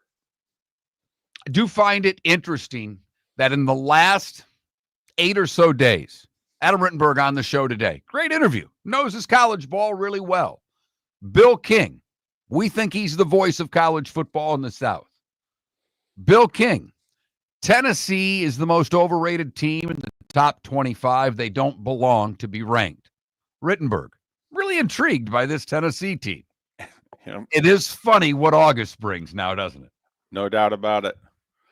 No doubt about it. I'm intrigued by how less than 100% DJ Lagway still is, though. Yesterday was the first time he participated in 11 on 11, and he still got the red shirt on, meaning you can't even touch him.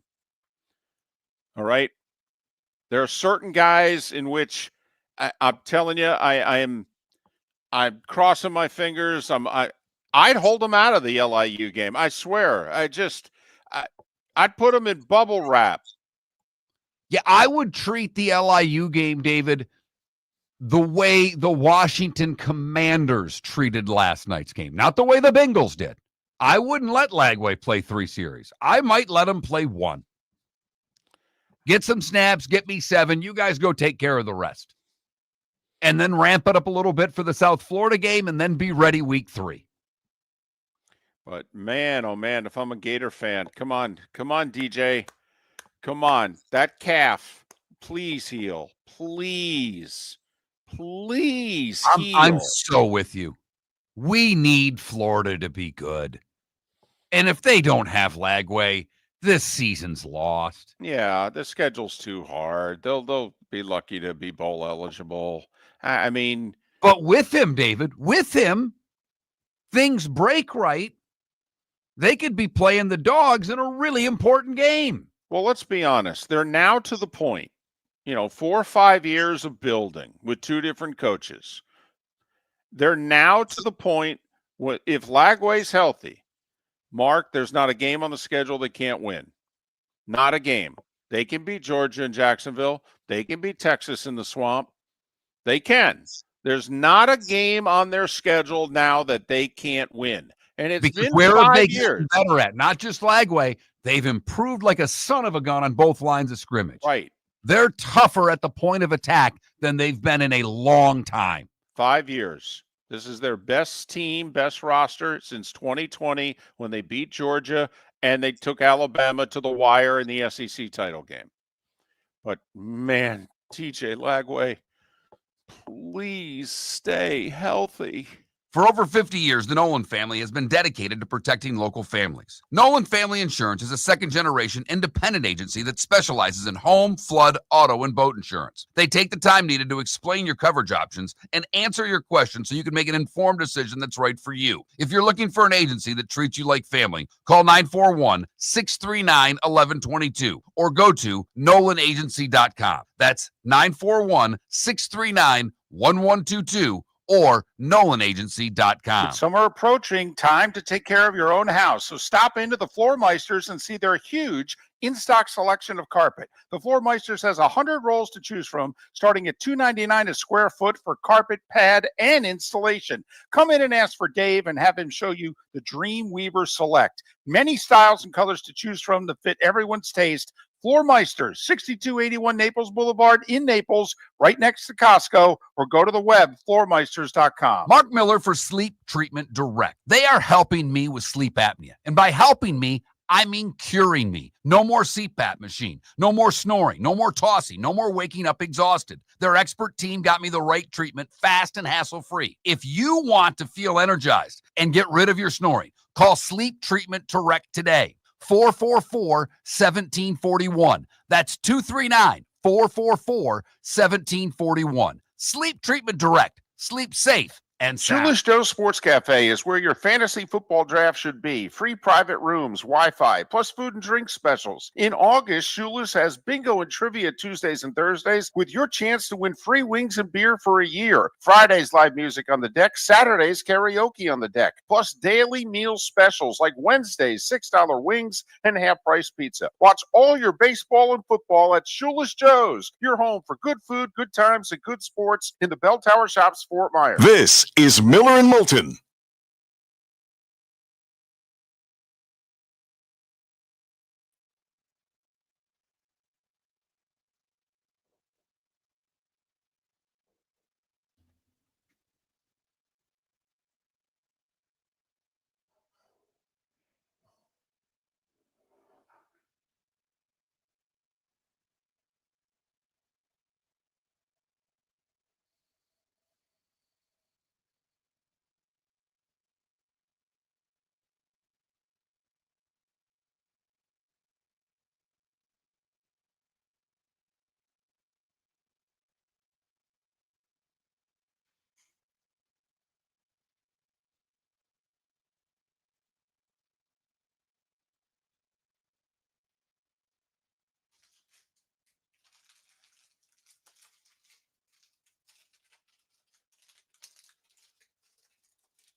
Did you answer, Michael? Because that sucker counts, baby. Yeah, it counts. No, I wasn't even paying any attention to that. No offense. I was just reading stuff.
Welcome back to Miller and Moulton. Text the guys what's in your mind at 21,000. That's 21000. And now, here's David Moulton. 22 minutes till we're out of here. We're done. Miller and Moulton, millerandmoulton.com, Miller_Moulton on X. A reminder, you miss any part of the show, go to millerandmoulton.com, download what you missed. Seth Everett, Adam Rittenberg, David Samson, our guests today. Pat Kerwin, Bud Elliott, already on the schedule tomorrow. Tentatively, Tim Brando for at least 2 segments, maybe even a full hour of Timmy B on Thursday. He's got Fresno State and Kansas week 0. He's fired up to begin in his broadcast year a week earlier than most. Time now for... It's that time again, nearing the end, but not quite there yet. Here's Mark Miller with Today Was the Day When. Today Was the Day When is brought to you by Game Day Men's Health online. Very simple, GameDayMen'sHealth.com. You can look for any of their locations there, but in Southwest Florida, they operate in both Bonita Springs and Naples. Call today at 239-427-3441. That's 427-3441. Mention Miller and Moulton, and you get 10% off. Today in 1848, the New York Herald is the first major Eastern newspaper to report the discovery of gold in California. In 1914, President Woodrow Wilson, in a message to the Senate, urges the American people to be neutral in fact as well as name. Ty Cobb becomes the youngest player to achieve 3,000 hits today in 1921. This is a good one, David. This one you will enjoy. Today in 1941, baseball umpire Jocko Conlon ejects Pirates manager Frankie Fursch for coming onto the field holding an umbrella to try to get a rainout. Bring a prop, get tossed. Yep. 1950, ABC begins broadcasting Saturday morning kid shows. The Animal Clinic and Acrobat Ranch were the shows. 1951, Bill Veeck sends Eddie Goodell to the mound. He was 3'7" tall. He would walk on 4 pitches. I believe that was his only plate appearance. Yes, ever. You are correct. Today in 1955, this is kind of a biggie. WINS Radio in New York City announces it will no longer play the white cover versions of R&B records, opting to play It Started with Fats Domino's Ain't That a Shame instead of Pat Boone's version. Can't you see that kind of being a big deal in 1955? You think? Even in New York City? Right. Yes. Right. 1964. The Beatles begin their first ever concert tour of North America at the Cow Palace in San Francisco. A lot of Beatles stuff coming up right now. Today at a concert in Memphis in 66, the Beatles are pelted with rotten fruit and firecrackers during the show, and the Klan was demonstrating out the show, burning records. Wow. A year later, All You Need Is Love would be #1 in the land. More music stuff here, David. A lot of music stuff today. Not a lot of sports stuff today. The Midnight Special debuted today in 1972 on NBC. It was just a one-off. And then the next year, it was launched as a regular show with Wolfman Jack serving as the announcer. 1979, My Sharona by the Knack was the #1 song in the land. It's a good song. It still is. It was catchy. Yeah. Okay. Curtis Blow, The Breaks, became the first rap single certified gold today in 1980. Break it up, break it up, break it up. The 84 PGA was at Shoal Creek. Trevino would win his second PGA championship, beating Lanny Watkins and Gary Player by 4 shots. Today in 95, Tyson returns to the ring after a 3-year prison sentence and would take down Peter McNeely by disqualification in 89 seconds. What a tomato can. Oh, my goodness. I mean, that was so bad that literally, Yahoos like Miller and Moulton were like, hey, do you think if we had trained and gotten in shape, we could have lasted longer than Peter McNeely? And in 04, Michael Phelps won again, the double at the Athens Games when he won the 200 IM. That's when he was just getting started, right? Right. 04? Yeah. Yeah. Orville Wright, Coco Chanel, and I really only had that one on there because I wanted to say Coco Chanel. Bill Schumacher, Ginger Baker from Cream, Matthew Perry, and Nate Dogg would have all celebrated birthdays today. Matthew Perry and Nate Dogg would have both been 56. Bill Clinton is 79. Tipper Gore is 77. And I would argue she's looked 77 since about the mid-80s. It's just her hairstyle. Okay. I don't think I'm wrong. No, when she was doing that PMRC crap and, trying to label records way back when, she looked 100 years old then. Well, I could see that you would be a big fan of her going back 40 years. Okay, you and Frank Zappa were big Tipper Gore fans back in the day. Cannot stand her. I know. Ned Yost is 70. Daryl Sutter and Greg Gaetti are each 67 years old today. Ricky Pierce is 66. Morton Anderson, 65. John Stamos is 62. Wow. Yeah. Come on. How much? All right. He looks incredible for 62. So, I mean, do you think work done or do you think just constant injections? Both. Okay. Both. Johnny Drama, a.k.a. Kevin Dillon, is 60. Mary Jo Fernandez is 54. Kirk Cousins is 37. And Bucky Irving is 23 years old today. What did I miss, David? By the way, Mary Jo Fernandez looks terrific for 54 also. It's not I just agree with that. Stamos. Did you have Indy today? No. So the first race ever held at the Indianapolis Motor Speedway, I don't think it was technically it wasn't the Indy 500 because the race was short. Apparently, they started with a couple of short races on the track, which were disastrous. Okay, in fact, the first race was a 5-mile race today in 1909. The average winning speed was 57 miles an hour. The track surface was crushed rock and tar. It was a disaster. It broke up all over the place. It caused the death of 2 drivers, 2 mechanics, and 2 spectators. They then replaced it with over 3 million bricks, making it, of course, the Brickyard. And then after 2 years of very low attendance at these races, they came up with the idea, how about if we do one big, long race? But the first ever race at what is the Indianapolis Motor Speedway was today in 1909.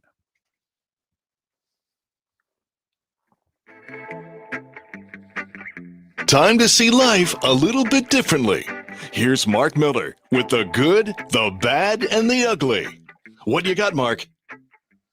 For the good today, we go to suburban Detroit, where 9-year-old twins were visiting their grandmother at an apartment complex. They went down for a swim, and the 2 9-year-olds noticed a girl on the bottom of the pool not moving. Don't know where the hell the adults were, but one girl got her goggles. The other one jumped in and jumped in. They brought the 4-year-old to the surface where maintenance worker Cody Boyette started CPR and revived the little girl. The twins mostly responsible for saving the 4-year-old's life. Awesome. Absolutely awesome. Amazing. For the bad, we go to Merritt Island in Florida, where Richard Klerner and his wife apparently have a cat door to their patio for their cats. but they had some unexpected visitors when raccoons invaded their lanai. As Richard Klimmer said, we started looking at all the raccoons, and they were having a party. There were several of them on the steps, several of them in the jacuzzi, 3 of them in the jacuzzi splashing around. They ate the cat food, overturned all the water bowls, and then finally left. They called 911 and got the Florida Wildlife Commission to try to help them get the raccoons out of the yard. Finally, the ugly will stay in Florida and go to St. Petersburg, where a man was upset over a landscaper's lawnmower's noise. So the man then retrieved a dagger from his car and threatened the worker with the weapon. Oh, by the way, while threatening the landscape worker with the dagger, he was dressed in a full court jester costume. Landscaper Brian Hansen was mowing 2 separate lawns when Anthony Marzola confronted him and retrieved a 12-inch dagger blade from his vehicle and began walking towards the victim. Smartly, the victim positioned his stand-on mower between him and the defendant. A neighbor witnessed and called the police, and the court jester was apprehended. And that is the good, the bad, and the ugly on today, Tuesday, August the 19th, here on Miller and Moulton. No preseason football till Thursday. So you're left with Major League Baseball. Marlins continue their series at home against the Cardinals. Yanks and Rays with just a 2-game series. In fact, I believe the Orioles and Red Sox are also playing a 2-game series. Boston's going to have off Wednesday. That's odd. You get a Wednesday off during a Major League Baseball season that's not the All-Star break. And then the Yankees and Red Sox begin a 4-game series on Thursday. But first of 2 between the Rays and Yankees is tonight in Tampa. Doubleheader on the north side, Cubs and Brewers. This is a pretty big story that's not getting a ton of national attention. The Cubs gave up some top prospects to rent Kyle Tucker from the Astros, and the first 3 months of the year, it was a great move. Tucker was crushing it. Cubs are going to pay him. He's going to stay long-term. Life's good. Kyle Tucker for a month has sucked. So much so that they've benched him. They're benching him. This is the Cubs Brewers last time they're playing, and they've basically said, yeah, he's so messed up, we're not going to play him the whole series. He's got to get his head together. They've never done that to Kyle Tucker in his whole career. What do you think the odds are Kyle Tucker re-signs with the Cubs?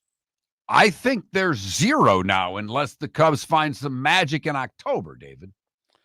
So doubleheader today, 2:20 and 8 o'clock. Brewers and Cubs at Wrigley. Mark, your Tigers gets a little national attention tonight, hosting the Astros at 6:40 on TBS.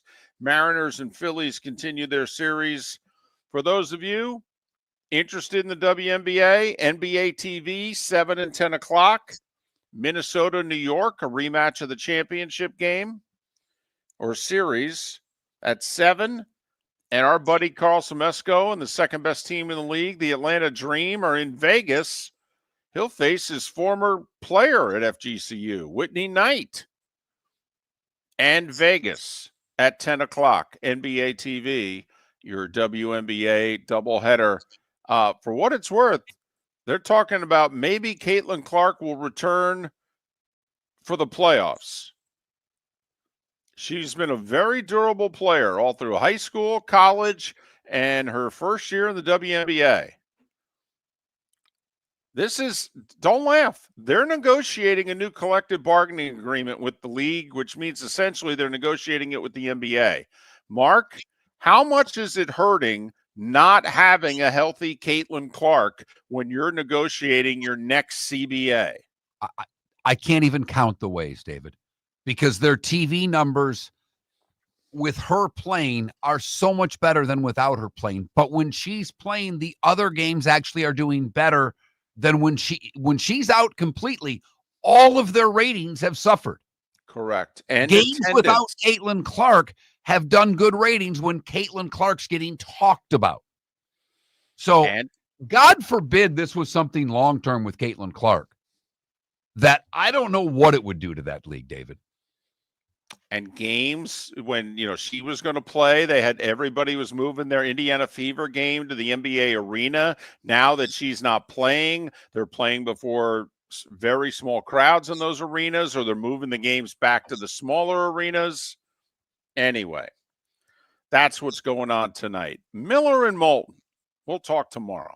Southwest Florida's scorching heat is on its way. Stay cool with Air Advantage. As a proud Rheem Pro partner, Air Advantage delivers top-notch air conditioning solutions to keep you cool and comfortable. Right now, enjoy 18 months, no interest, no payments on qualifying systems. Call 433-4635 today for expert installation and unbeatable comfort all summer long. Online at myairadvantage.com.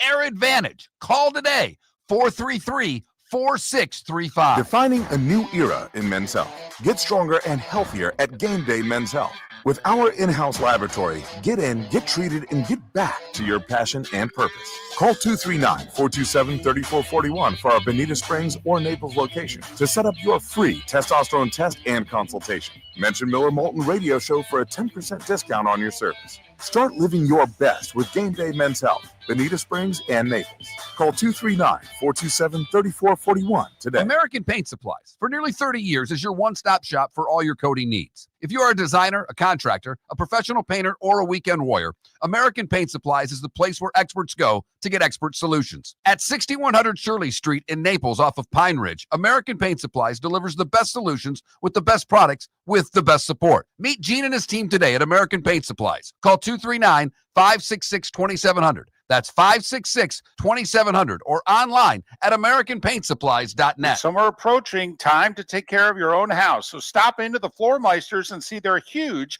in-stock selection of carpet. The Floormeisters has 100 rolls to choose from, starting at $2.99 a square foot for carpet, pad, and installation. Come in and ask for Dave and have him show you the Dream Weaver Select. Many styles and colors to choose from to fit everyone's taste. Floormeisters, 6281 Naples Boulevard in Naples, right next to Costco, or go to the web, floormeisters.com. When Glass Doctor replaces your windshield, we don't just send you on your way, we send you off protected. Your local Glass Doctor includes the industry's only 12-month windshield protection plan at no extra cost. That means unlimited chip repairs and even a one-time replacement if needed. High-quality service backed by real peace of mind, right here in your neighborhood. Glass Doctor, Glass Doctor. Call the Glass Doctor, we fix your pains. Oh, yeah. Exclusions apply. See your local Glass Doctor for Mark details. Miller for Sleep Treatment Direct. They are helping me with sleep apnea. And by helping me, I mean curing me. No more CPAP machine. No more snoring. No more tossing. No more waking up exhausted. Their expert team got me the right treatment, fast and hassle-free. If you want to feel energized and get rid of your snoring, call Sleep Treatment Direct today. 444-1741. That's 239-444-1741. Sleep Treatment Direct. Sleep safe and sound. This is Miller and Moulton.